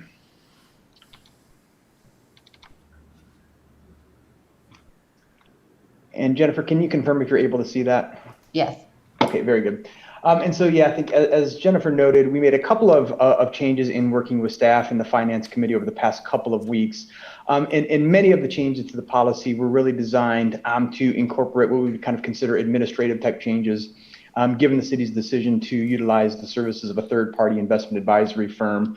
And so, many of those changes incorporated just clarification of the investment advisors versus city responsibilities, given the outsourcing of the investment management function. In addition to that, we did propose certain changes which brought the policy up to date with recent legislative changes passed by the state in their 2021 updates. And then beyond that, just some stylistic and other changes designed to improve the readability and flow of the investment policy. As Jennifer noted, one of the other updates that we had recommended was the inclusion of some indemnification language with respect to both staff, the Finance Committee, as well as the City Council, with respect to any losses that may arise in the course of the investment program. Of course, any investments entail some degree of risk. And so acting in accordance with the investment policy, we felt that was an appropriate addition. It is very common for public agencies, both in California and across the country, to incorporate such language into their policies to clarify that. And then implementing certain other updates to the eligible investments per the investment policy to both bring the policy up to date with current state statutes, and as Jennifer noted, to improve the diversification of the portfolio and provide opportunities to enhance the portfolio's yield, as well as its long-term expected investment performance through the inclusion of those other prudent investment types, which we have summarized on the next slide. And so what we have summarized here are the 4 additions to the policy in terms of eligible investments that we're proposing for the 2021 update. These include the asset-backed commercial paper, which is a short-term form of corporate borrowing, medium-term corporate notes, more generally known as corporate bonds, which again are designed to improve the diversification and long-term earnings potential of the portfolio, along with what are referred to as supranational securities, which are kind of global instrumentalities funded by participating countries around the world, designed to facilitate kind of public-private partnerships between member nations and private organizations within the jurisdictions that they aim to serve. And then finally, mortgage pass-through and other asset-backed or securitized investment structures. Each of these investment types is authorized by the represented section of the California State Code, and they contain investment maturity requirements as well as credit quality requirements that are either in line with, or in some cases a little bit more restrictive than what is authorized by the state statutes. And the overriding rationale for the inclusion is to include these eligible investment types, which are designed to, again, improve diversification of the portfolio, as well as its long-term yield, income, and earnings potential. So with that, I'm happy to address any questions that you may have. Thank you very much. Nicole, do we have any public comments on this item?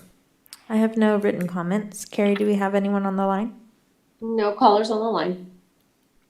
With that, I'll look for council comments and or motion. Councilmember Finn. Yes, Mr. Mayor, thank you. I just wanted to report out a little on some information from our committee that met on this.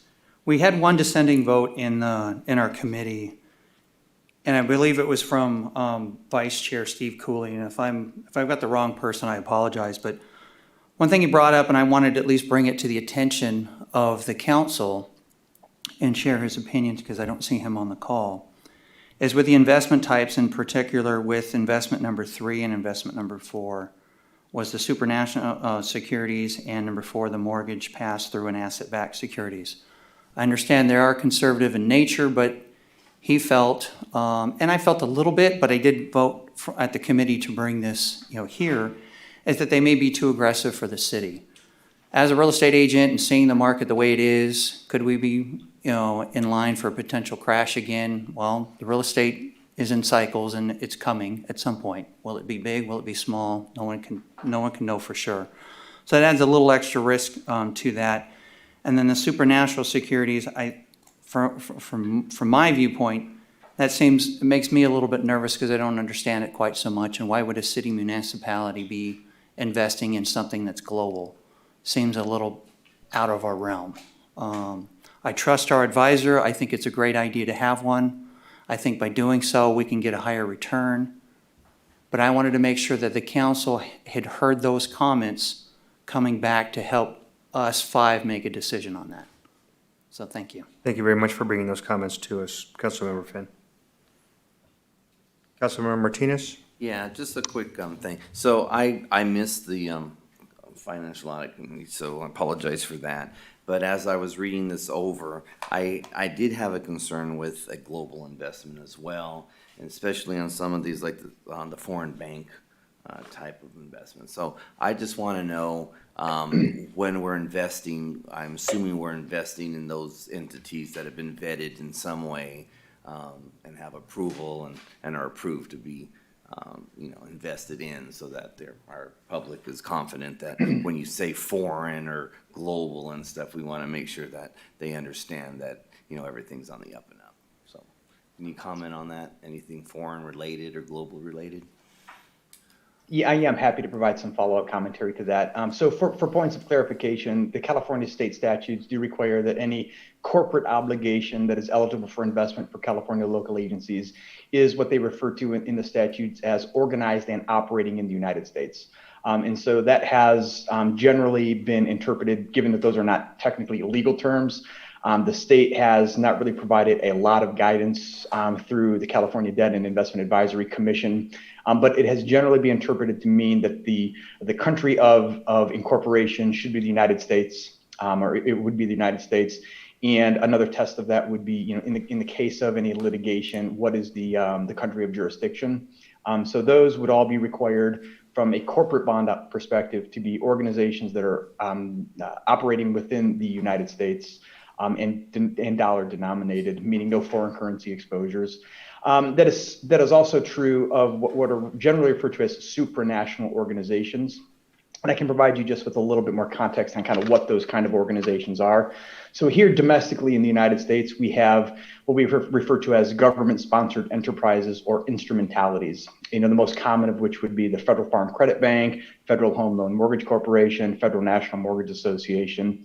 And how those institutions were organized is they were created by acts of Congress to help bring private capital funding into certain targeted areas of the U.S. economy, notably agriculture and housing. So the supranational securities take that idea of facilitating a cheaper cost of capital from a global perspective. So they are funded with equity capital contributions from the participating member nations, of which the United States is. All of the debt securities that they issue in pursuit of those objectives, which across the board include fighting global poverty and other infrastructure developments in developing countries. And so the concept is more of that global public-private partnership where participating countries fund through a capital contribution and provide financial support to these organizations as they implement this kind of public-private partnership to help aim these kind of global challenges in terms of poverty and development. They're also denominated completely in U.S. dollars, and they're highly, highly rated organizations. As you can imagine, they're funded by participation of between 30 or 200 member countries, of which the United States is a major participant. And they are very highly rated, AAA rated organizations by both Moody's, Standard & Poor's, and Fitch, as well as many of the other rating organizations. So from a credit quality perspective, they are exceptionally strong organizations and do provide some income, yield, and return enhancing opportunities from a very high credit quality perspective. And here, the state statutes with respect to these types of organizations allow up to potentially a 30% portfolio allocation. For reasons that we discussed with staff as well as the Finance Committee, we recommended a smaller 15% sector limitation to those institutions, given that state statutes here in California only allow 3 such organizations that fit that definition to be eligible investments. Very well. Thank you for that. Thank you, Mayor. Thank you. Mayor Pro Tem White. That was a good question and a very helpful answer. Ever since we've been on council, every time we talk about our investment policy, there's always the wish to get a little bit more aggressive. And getting a little more aggressive at our level of city is not going to hit a home run, for example. But I'm comfortable with the supernatural and the supranational. Supranational. And Supernatural is a good show too, but supranational and the other, the screen's gone, so I can't speak to it. Because they're both rated, we're restricting the rated to AA or better. And the one question I did want to ask was answered: what percent of our portfolio would be in these new investment?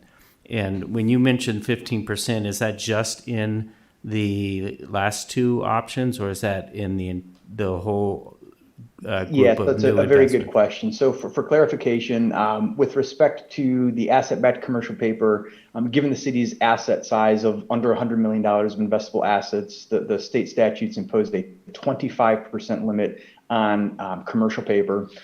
With respect to corporate securities, state statutes impose a 30% of total portfolio market value diversification limit.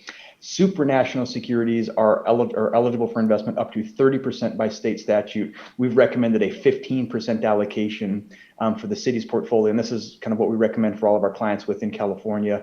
We just feel like the state's allowance of 30% would technically allow a roughly 10% allocation to the three names that are authorized by state statute. And for these types of securities, we tend to be more comfortable with a 5% per issuer limitation. So we've recommended a 15% maximum allocation to that sector. And mortgage pass-through and asset-backed securities, state statutes allow up to a 20% allocation. We have made a recommendation for an allocation cap at 10% for that sector as well.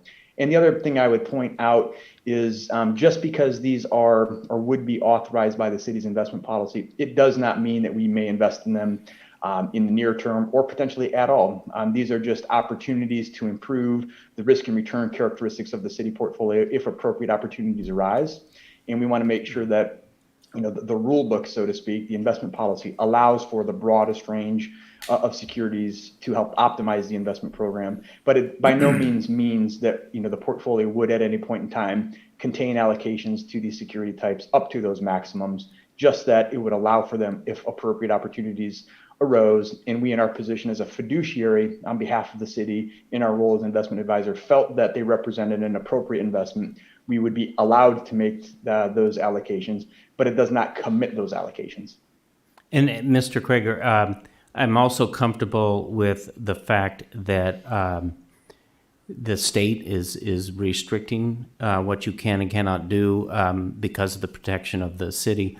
But I'm also comfortable with the fact that your contract is renewed probably based on your performance. So I'm not real concerned. And also, I think when we set up the contract, we are basing our compensation on basically on the performance. In other words, we're basing the compensation on the total amount of assets, and if the assets go up, the compensation goes up, and if the assets go down, you get paid less. So yeah, and that's a good point of clarification. We're not compensated on any individual transactions. We're not compensated on individual trades. We're not compensated on what the composition of that portfolio is, just on its average market value. And so from that perspective, our interests are very much aligned that, once we implement a portfolio strategy, our compensation is not based upon transactions or sector allocations, but upon the total value of the portfolio. And I assume at some point, probably in the near future, as you start to reallocate our investments, you're going to provide us sort of a plan for what percent of our portfolio will be in these additional the new investments we're authorizing tonight. Yeah, that is correct. So our relationship with the city is also importantly, it is what we call non-discretionary. Meaning in a discretionary setting, we have authority provided by clients that acting obviously in their best interest in accordance with statutes and their investment policy. We manage the portfolio based upon our interpretation of value in the marketplace and are free to implement trades, across the portfolio without any prior pre-approval from city staff or from city management. In this case, with the city of Beaumont, our engagement is what we call non-discretionary, meaning that any investments that we take have to be approved by staff before they're implemented. And so that will provide lots of opportunity for staff to review the proposed portfolio structures, to have a dialogue with us regarding those preliminary recommendations. And then any changes to those portfolio structure over time would also require a similar approval from staff, prior to implementation. So in that regard, staff is still very much in the driver's seat in terms of us requiring their authorization before actually conducting any transactions on behalf of the city. Thank you, Mr. Krieger, and thank you, Mayor. That's all I had. Councilmember Santos? Thank you, Mayor. On the chart in there, can you put it up again, please, Mark? Yeah, so is that no longer sharing? I'm sorry. No, that's fine. I mean, oh, you got it there? Okay. I like the, you shared to us the allocation. That's my first concern. And the allocation on every category. You got the 4 categories in here. You got 30% here, 10% in here. I like that. I mean, doing the portfolio. And are you going to provide us, let's say, on your asset-backed commercial paper, how many companies will be qualified to do business with? Yeah, we certainly can. This is a relatively kind of, I wouldn't say a new asset class, but it has been authorized by California state statute for some time. Some recent changes to federal securities law has opened up the possibility of a greater investment into this category for reasons I won't go into a lot of detail on, but it has to do with the definition of accredited investors, which now, per the SEC, include local agencies, which expand the scope of these types of securities that would be eligible. Asset-backed commercial paper is probably the asset class that we would make comparatively very little use of. And that has to do with the reason that it is a short-term investment vehicle.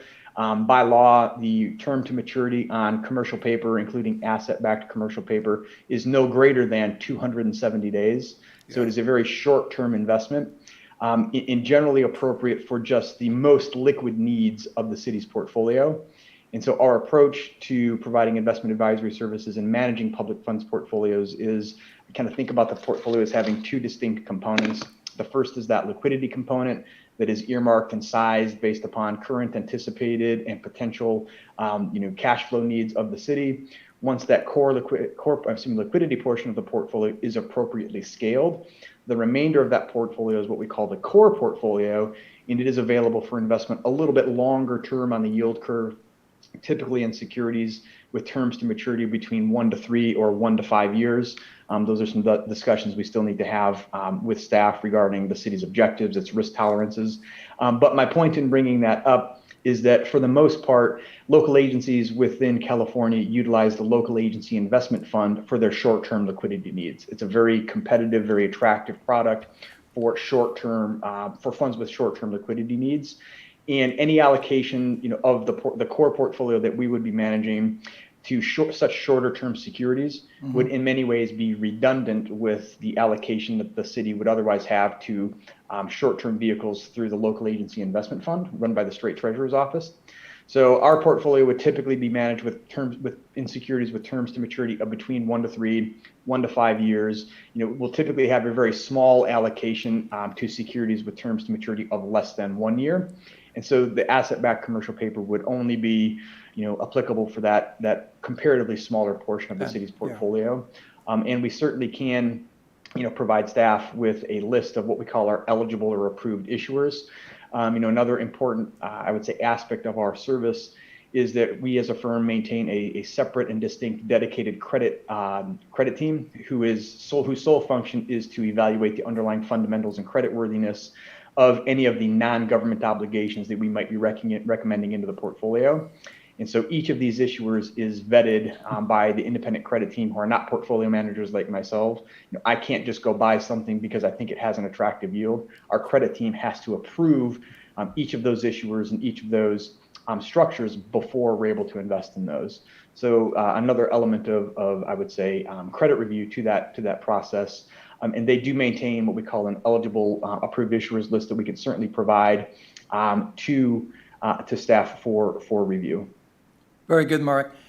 No, that's the reason I picked that up. I mean, it's really, kind of a portfolio that will balance the portfolio by itself. Your security type you have in there, it's really balanced. I mean, because we have the short term, and then we got the 5 years term in there. My next one is the on the credit rating. How do you pick them? I mean, I rather see the city will be really secured on all the investment, especially in the portfolio. I like to see the I don't want to see probably. I like to see the triple A rating on my portfolio on that. That's the reason I asked you who will be the names of the companies that you will be recommending or will you be working with, and I will interject also that it's nice to hear from you that you're not making money on straightforward, not making on every transactions you have or every trade. I like that. I mean, it's really you're looking forward on the benefits of the city, not really by commission.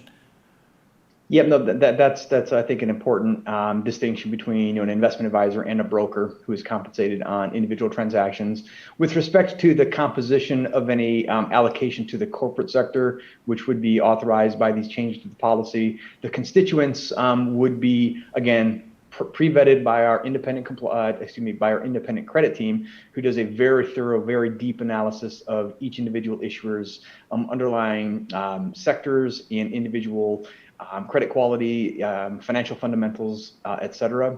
And they're largely going to be very large, domestic, kind of blue chip corporate names that you would all kind of recognize, by name. And so we can certainly provide that listing of, again, what we call our approved issuer list, which is the list of those organizations that have been pre-vetted by our credit team. That list evolves over time, obviously, as new names might be added, some might be removed, over time. But we can certainly provide that to staff, for review as we move to the next phase of our service, which is the development and ultimate implementation of the portfolio strategy. Very good, Mark.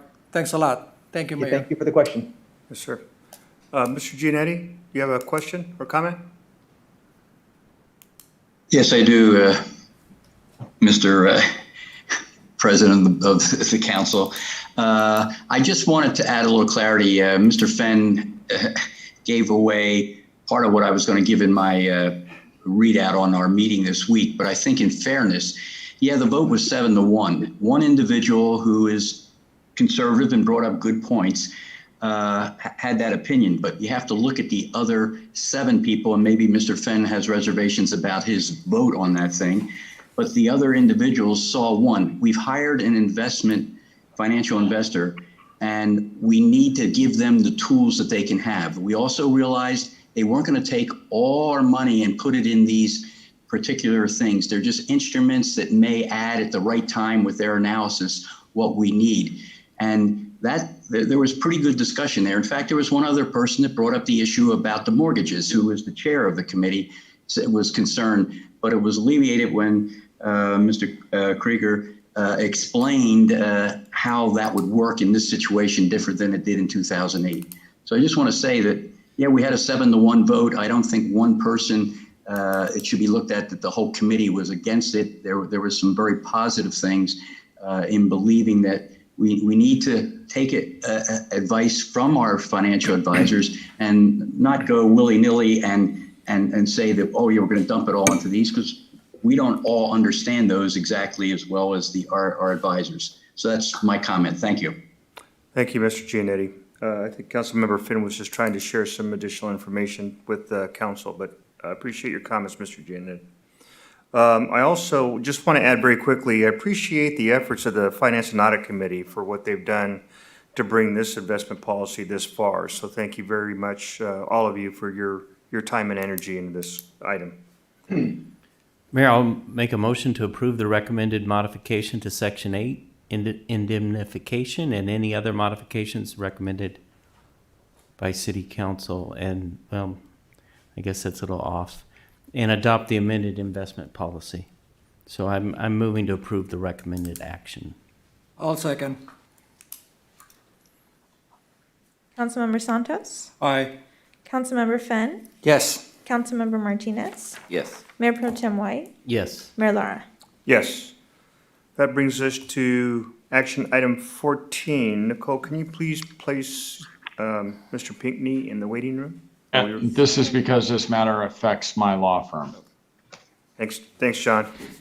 Thank you.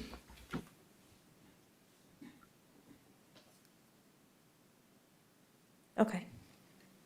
Thank you. This is a city attorney invoices for the month of April 2021. Any comments from, do we have any public comments on this item, Nicole? I have no written comments. Carrie, do we have anyone on the line? No comments on the line, Nicole. So with that, do we have any comments from council or a motion?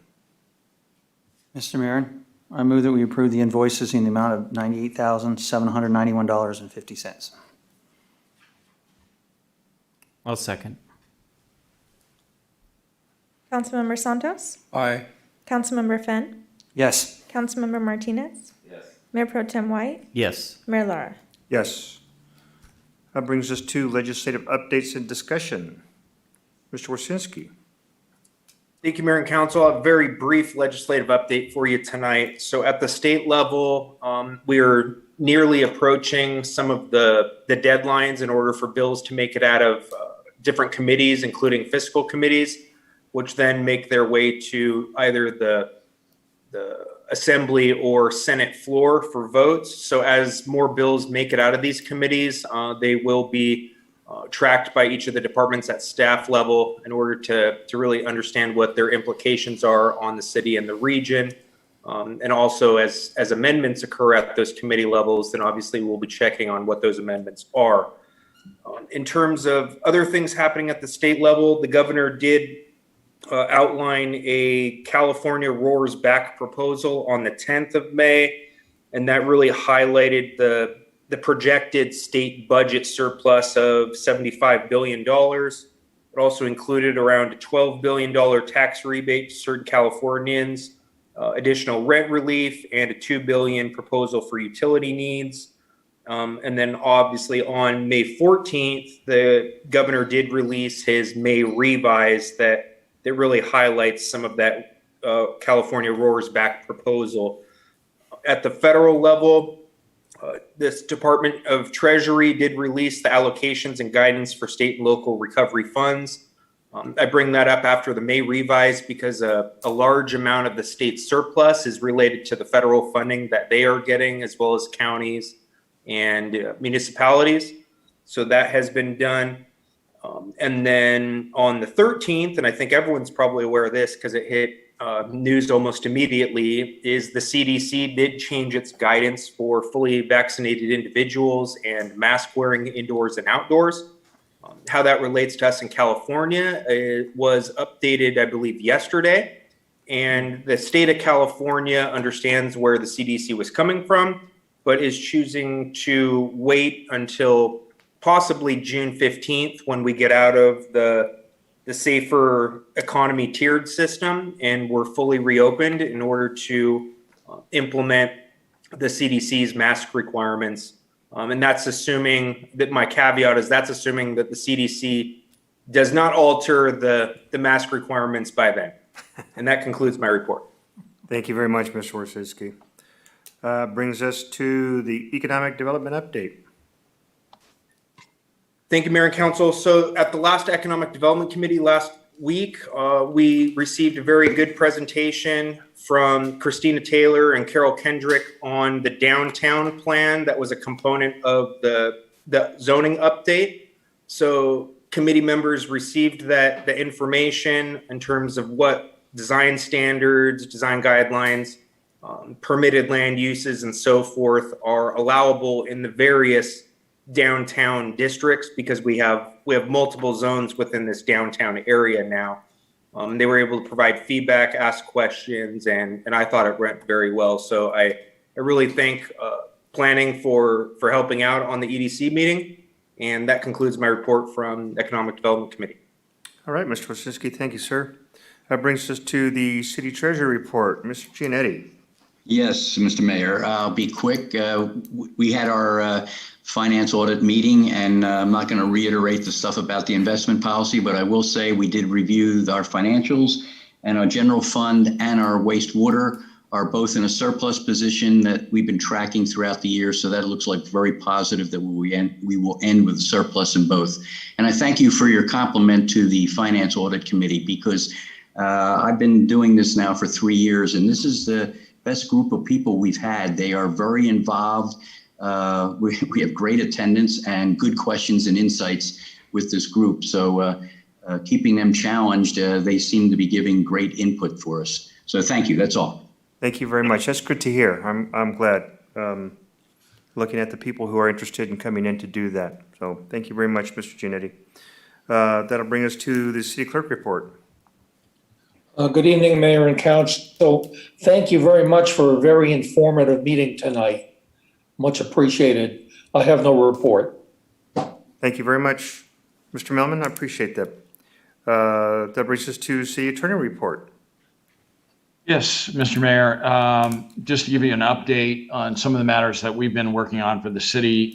We've been representing the city in the Lee versus the City of Beaumont matter. That's an employment-related piece of litigation, and it's at the pretrial phase and discovery phase.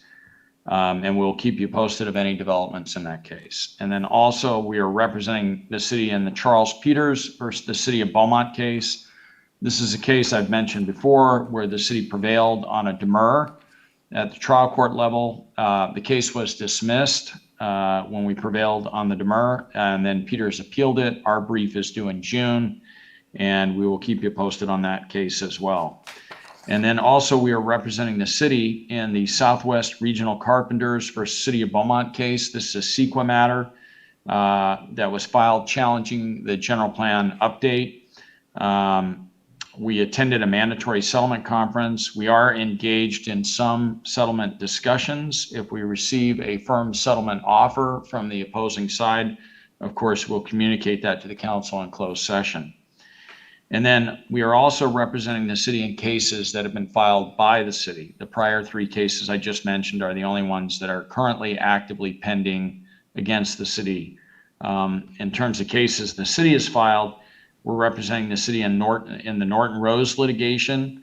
Norton Rose previously served as disclosure bond counsel for the city.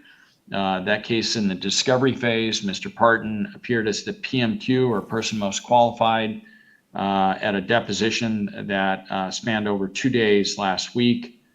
The city is preparing to take some key depositions in the case, and we'll keep you posted on that. And then the Urban Logic case, we met in closed session this evening. And then lastly, Beaumont versus AIG. This is a case where the city has a claim for $10 to $15 million pending against its former theft and dishonesty policy carrier, and that case in the pretrial phase. In addition to that, we also represented the city at a pitches motion hearing, which was a court proceeding in Banning.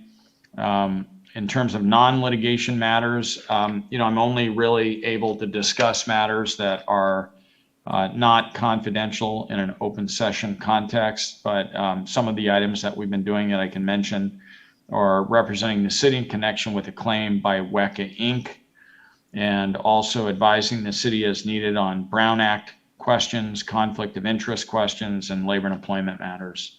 Also representing the city in connection with CEQA issues related to the Legacy Highlands project. And then also working with and advising the city in connection with land use matters and public contracting matters as those questions arise. And that's my report this evening. Thank you very much, Mr. Pinckney. Appreciate that. Brings us to Mr. Todd Parton in the city manager report. Oh my, thank you, Mayor, Council. Appreciate the opportunity to address you tonight. My wife has suggested that I continue to wear a mask. She said it makes a much better television presentation. So I may stick with this for a while. So just want to kind of remind everybody that the city of Beaumont will at least do a fireworks display this 4th of July. So it'll be, I guess, a 4th of July non-event. We'll be advertising, we'll have the fireworks for people to watch at a safe distance. We won't be having the fair and festival and those components of it this year due to the timing issues with regard to COVID and COVID restrictions at the time we have to logistically prepare all these things. But we will be having fireworks, and we're very excited about that. It'll be known as the best, largest, most expansive fireworks show in Beaumont in 2021. Fantastic. So you don't want to miss it. Way to undersell. Yes. Thank you. Upselling. Mr. Rosinski mentioned earlier the federal fund allocations coming out of the most recent package. So initial estimates were that the city would be looking at about 9.6 million. The final number came in at 7.3 million. There is some question we have with regard to how Beaumont's been classified. In some instances, we're classified as a non-entitlement city.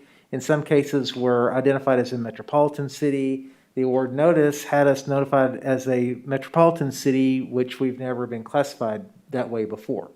So we're not sure what classification we should actually be under, nor whether or not that has an implication with regard to the methodology by which the funds were allocated. And that might explain some of the issues with regard to why there may be a difference with regard to our final allocation. So we're withholding submitting the application to the Fed or the notice that we would like to be considered for those dollars. Ms. Eustachian does have a GFOA meeting. There's some national training with the Financiers Officers Association with regard to this program, the various logistical elements of that program. Because one of the questions always is, if you take the money, then what are the strings? What are the types of things you have to do? There'd be single audit issues potentially. What are the other ramifications of doing that? All that being said, we're watching, we're monitoring. Townsend's helping us kind of walk through some of those questions in the halls of Congress. So once we get a clear understanding and about all that and what the ramifications may be, then our proposal would be to go ahead and submit our notice of request of funding, and then we would proceed forward. To remember, this isn't a single lump sum payment. These are allocations that be made in 50-50 tranches over this year and next year. And then we have a 2-year window then from the time that we accept the first tranche to spend those dollars. So you get them in these 2 pieces, but you have 2 years to spend them. So that's one of the primary questions we have. If we get funds in year 1, we may only have partial funding to do a project that we need the rest of the funds the next year to marry up to and get executed. So things like that are things that we've got to know for sure. The other element to it is we're looking at the dollars that we have, confirming those values, confirming that we're allocated correctly, confirming we're designated correctly. And then from there, looking at those 2 primary projects that we talked to council about. One is looking at the wastewater project, primarily the capacity upgrade on the Mesa lift station aligned to the sewer plant. And then the other is the premium pay for the employees who were working during COVID-19. So we're working on those 2 elements and hopefully have something to bring back to you to look at in the very near future. We have also done some research into the closure question about whether we wanted to go dark. I don't know, it was 6 or 9 months, something like that, I think was suggested. A staycation, I think, is what we called it. We did go back. Nicole rolled up her sleeves, dove into about 25 years worth of city history. We did identify over the last few years, I think there were 2 meetings that we went dark. And Nicole will have to help me because I know I'm going to get these wrong. But I think there was a September meeting in 2018 and then a July meeting in 2019. Outside of that, you guys have continued to meet your typical meeting schedules. We don't have holiday conflicts, it looks like, in the remainder of this year's city council meeting schedules. And that being said, I think we would need to probably program to have you guys meet through June and July so we can get budget adopted and we can take care of some of the things that are out there that you have on the horizon. So I think your targeted dates would be probably in an August or September timeframe that if you have some options or some needs, maybe to try to move meetings or go dark on some meetings, those would probably be your primary months from a city bureaucratic perspective and operational perspective. I would say that. So that being said, we'll bring this item back to you at your next agenda to then kind of go through and discuss that. So but I just want to let you know that we had looked into it. We're trying to kind of pull that together and figure out what your sweet spot would be for all that. And then the Dallas Mavericks called me and asked me to issue a public service notice to all the Lakers fans out here. Don't worry, we're going to take care of the Clippers for you.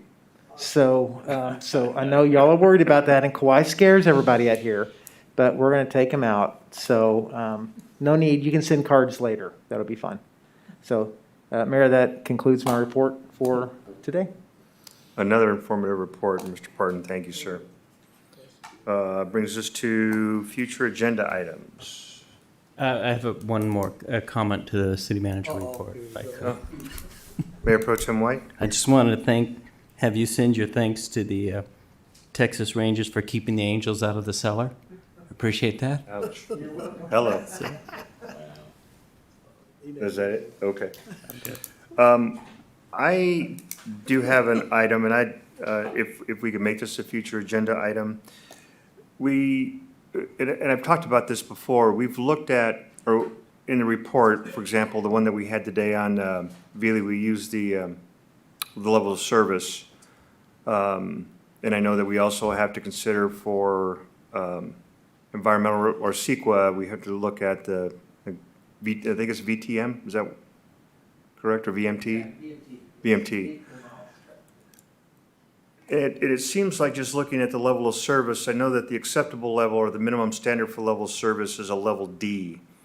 The concern that I have is that it seems like using level D as the standard or the minimum, we're always trying to play catch up as far as traffic goes. I would like to look to see if the city can adopt at minimum at least a level C for service or something that's a little bit above the baseline, just so that we're trying to be proactive ahead of the traffic issue. I don't know whether that's legally we can do that or not, but if we can look into that and maybe get a report back as to what our options are, if that's possible. Mayor Pro Tem White. Yeah, I have a couple items that I'd like considered. So I don't know if Councilmember Finn spoke to the same person I did regarding First and Highland Springs.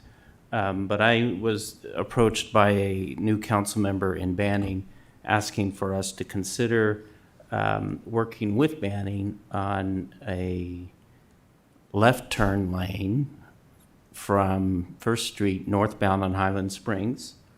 And I know Councilmember Finn brought up a right turn lane on southbound Highland Springs to First Street. Is that correct? In reference, it was left turn arrows heading eastbound on First Street and westbound coming from Sun Lakes Boulevard. Okay, so was onto it Highland Springs. Councilmember Hamlin? No, it was Marianne Melleby, who was a Sun Lakes resident that I served on the water agency with. Okay, so and I spoke to the city manager about this issue, and some of the thoughts that we had, I'd like to be able to discuss on an agenda item, which is, there's concerns about who owns which side of the Highland Springs. There's concerns about, what kind of changes we can make. And then I think recently we just saw a report, or I saw documentation this afternoon of an enormous project that is going to EIR behind Albertson in Banning that will definitely impact First Street. And we also talked earlier about the conversation about the signalization of the signals along Highland Springs. And I think if we have an opening from the city of Banning through a council member who's willing to champion it on her side, that if we were to approach this with the idea of looking at traffic accidents, looking at what studies Beaumont has done and what studies Banning has done, asking to reach out to both sides, sharing what we've done, and then go forward with maybe we can come up with a plan to take a look at this Highland Springs, because as was brought up, I apologize, one of you guys brought up the whole idea about I think it was Councilmember Santos, about 4 or 5 years before we get the Highland Springs interchange. Well, there's also going to be 4 or 5 years before this big project comes in on Banning, and we can't wait 4 or 5 years to trying to make sure that we're doing the best we can. So I would like to have the council consider working with Banning, if they're opening the door for this discussion, on what are we going to do about Highland Springs? And it's something that a lot of people for years haven't wanted to talk about city to city. And I think we ought to take advantage of the opening on that. So if we could consider something like that, it may coincide with what the mayor brought up as far as level of service as well. Just a thought. And then as liaison for the Parks District, we've had a number of conversations, especially since January 1st, when the donation of the Danny Thomas Ranch, 140 acres, no, it's 124 acres, I was corrected at least once, to the Parks District. And they have reached out to me and were interested in what role the city could or would want to take. We've talked about a number of things. I worked with the city manager to get sort of a list of bullet points of information, sort of to see where they're at, what their plans are. And I'd like to bring that back to the next council meeting to discuss. I will finalize those bullet points and review that with the president of Foundation, Dan Hughes, and the general manager for the Parks District, and see if we can start a conversation or a discussion on what the city can or cannot do, or will not do. My goal is to bring a destination park to Danny Thomas Ranch that will not only improve our sports field position, but also bring in TOT money, retail, and all the different things that could come from that. So I just wanted to have an open discussion in open council about it, and I'd like to bring that back. And like I said, I will do my homework with the district and bring back some thoughts and goals and plans that they have. Okay. And that's all I had. All right. Seeing no other hands up, I will go to council reports. This evening, I think I'll start with Mr. Councilmember Martinez, if that's okay. Yes. No report. Would you like to come? We can come back to you if you'd like. It's been a while since I've said that, but no report. No endangered species of the No, month? I didn't have RCA yet. So, that's All right. no report. I had to say it 3 times. Thanks for nothing. Councilmember Finn. Yes, Mayor, thank you. On May 12th, I attended the Economic Development Committee meeting, and that was reported on. On the 10th, Finance and Audit, and I wanted to echo the effort that's going into that, and I appreciate the discussion that started there and continued here, so that worked well. I also attended Collaborative Agencies meeting on the 5th, but the main one I wanted to report on this evening was from May 6th, the Transportation Now committee that I attended. First off, I found out there's an Advanced Clean Transportation Expo from August 30th to September 12th. It's going to be at the Long Beach Convention Center, and if anybody's interested, they can go to actexpo.com for that.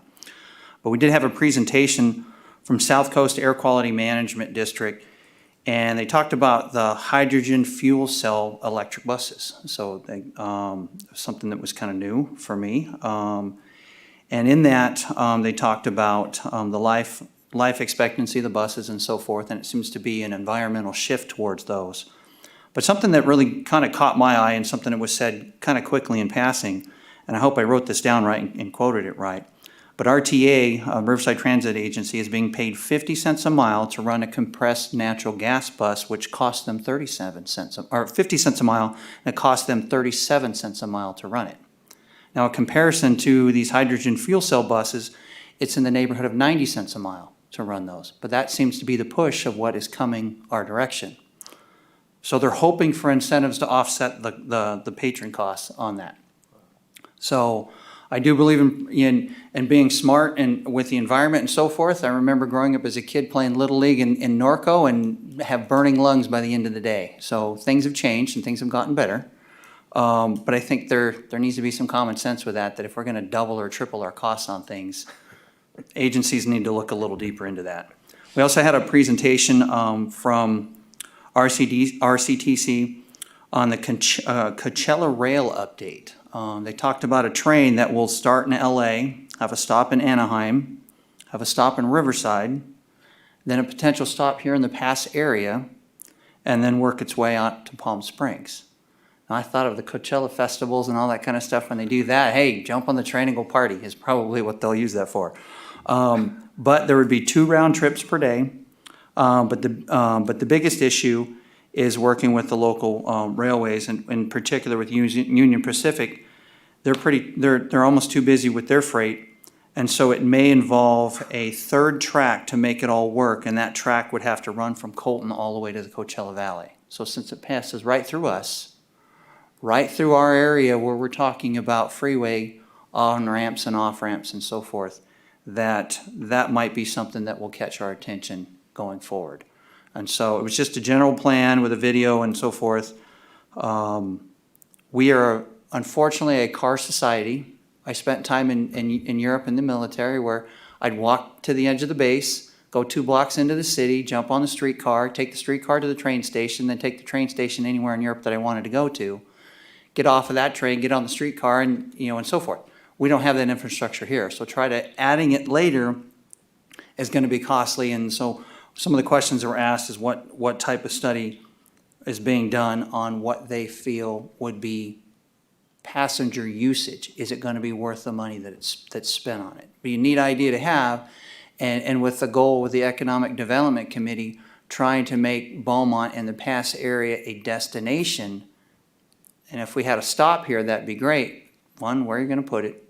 And then 2, I think there'd probably be a more likely of a stop being out in the near the Casino Morongo, where they have their desert shops and so forth. That's more of a destination for somebody coming from LA. But if it eventually comes our way, what can we do to help our citizens with it and maybe even benefit financially with the city with hotels and things to do and so forth. So even from the park idea to whatever we can to help make it as a destination, I think it will give families something to do and so forth.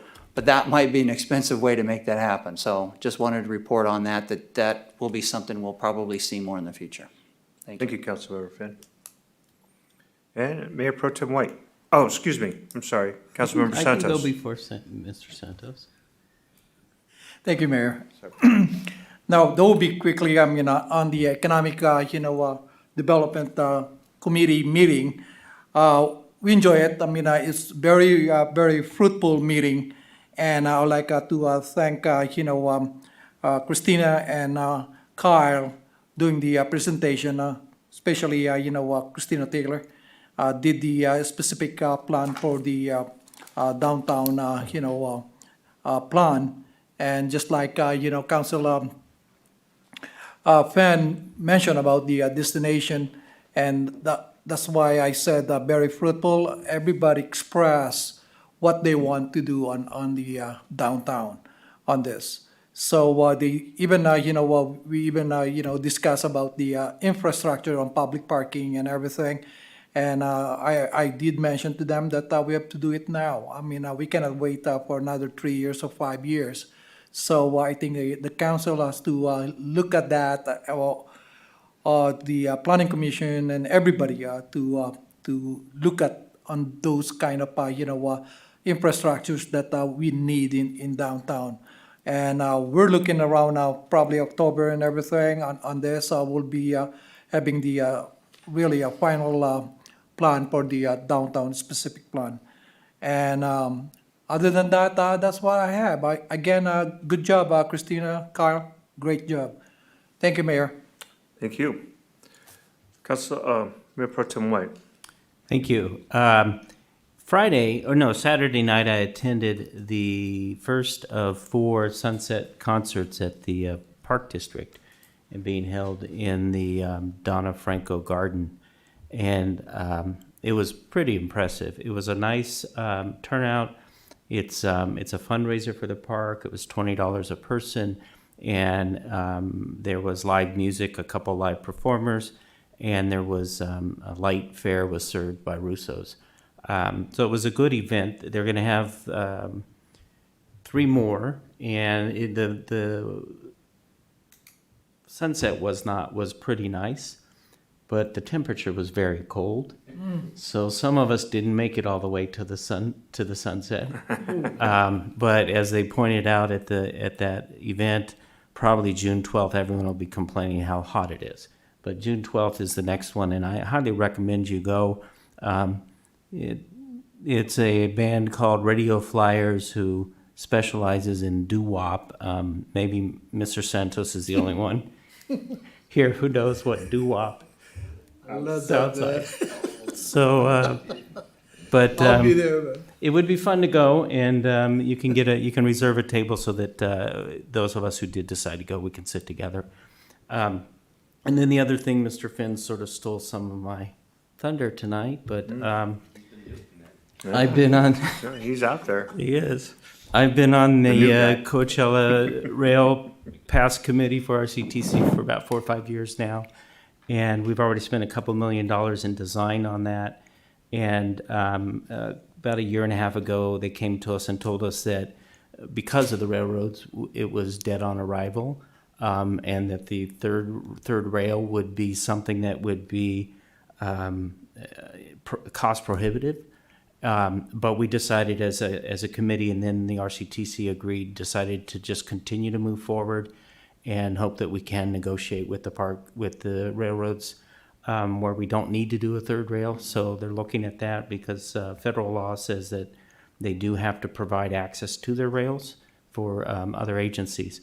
So you spoke about a video, and I have an end-of-show video, and we can play, if it's going to work this time, maybe we could play it after the mayor makes his final comments. I don't want to mess with your schedule here, but well, yeah. Just a I don't want to suggestion. steal your thunder as well. So. Okay. I thought that was my job. No, It actually, usually works. I do not have any comment. I take that back. I've got one comment. I've got a family schedule conflict for our next Tuesday meeting. I think that's June 2nd. Okay. So I will not be in attendance here. So Mayor Pro Tem White, if you would take the reins, I would appreciate I hope that. I can do it. Yeah, right. Well, I'm sure you can. I have all the confidence in the world. So I just want to let council, make council aware of that. So I had a 9:25 in time for tonight. Uh, And on the second, Depends on how long I'm your picking video is. eight out. So with that, we will see if the video works. Short meeting on the second, correct, City Manager?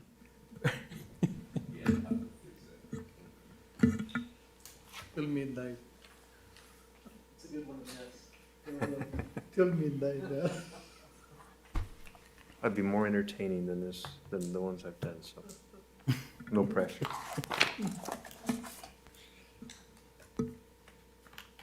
They didn't spare any expenses on this video. It's very it's nice. professional and well done. But. What's that? No, I think We can swap the, there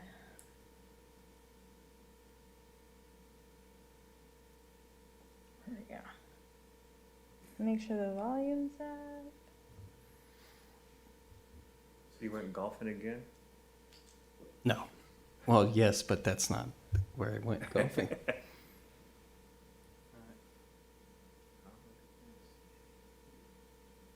I don't know if there's any sound. It's okay. Well, hey, we could have Mayor Pro Tem White narrate for us. No. Yeah. I think he might have a solution. There's no sound. He has it on it back here. Looks like it's on. Yeah.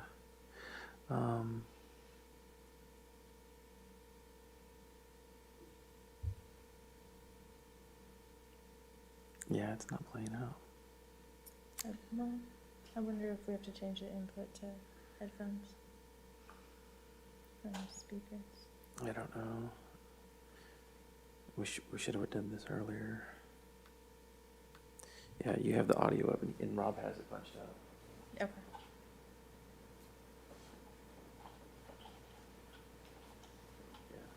I think it's the input needs to be changed.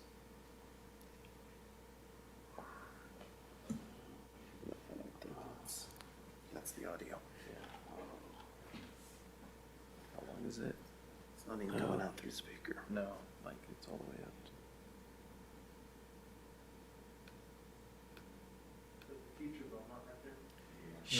No. I might move that. There's our street fair. So basically, you could get on a train in Union Station and go all the way through the pass to eventually Coachella. And yes, the festivals out there are really pushing for this. You can also go hit Dodger Stadium. I don't know why you hit Angel Stadium. It goes right by Angel Stadium and Disneyland. There's no stop there, right? No, there is. There is at Yes. Anaheim. Yeah. There's an Anaheim. Anaheim, I saw it. Yeah, right there, Anaheim. I doubt that. Yeah, Palm Springs. Get rail to the airport, right? Palm Springs Airport, that would be nice.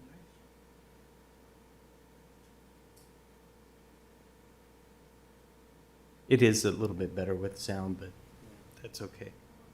Oh, that's new. Yeah. Maybe you could hum like a tune, a backdrop music. Well, I think Mr. Finn was the one who brought this up. He should be doing the humming. I think Ashley did push this out on social media. Say again? I think Ashley pushed this out on social media. Oh, she So did. it's- Yes, she told me it's on our Facebook page, probably. Yeah. So.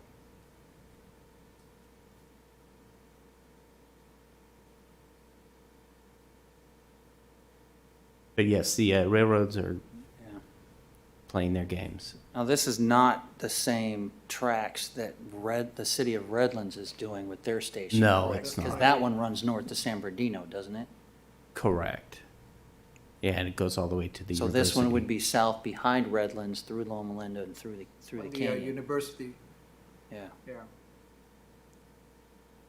And so one of the things they did talk about with trying to share the rail is scheduling time for those trains to come through, because they have so much freight, because we've turned into a global society in terms of merchandising and so forth, and with all the online business, those goods come in through the ports, they get on rail, and they go right through our neighborhood. And so that adds to the difficulty of trying to use the existing, rails and getting it scheduled. So hence maybe the need of the third set of tracks, but that would be monumental. Yeah, the cost would be just huge.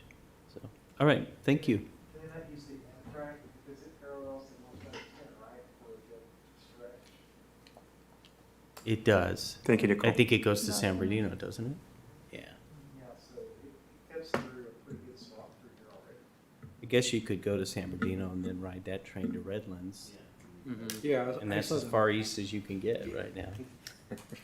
So, all right. Thank you. Thank you very much. And that completes our reports. So with that, I will adjourn this meeting at 9:03. 25. What'd you have? 9:15, by the way.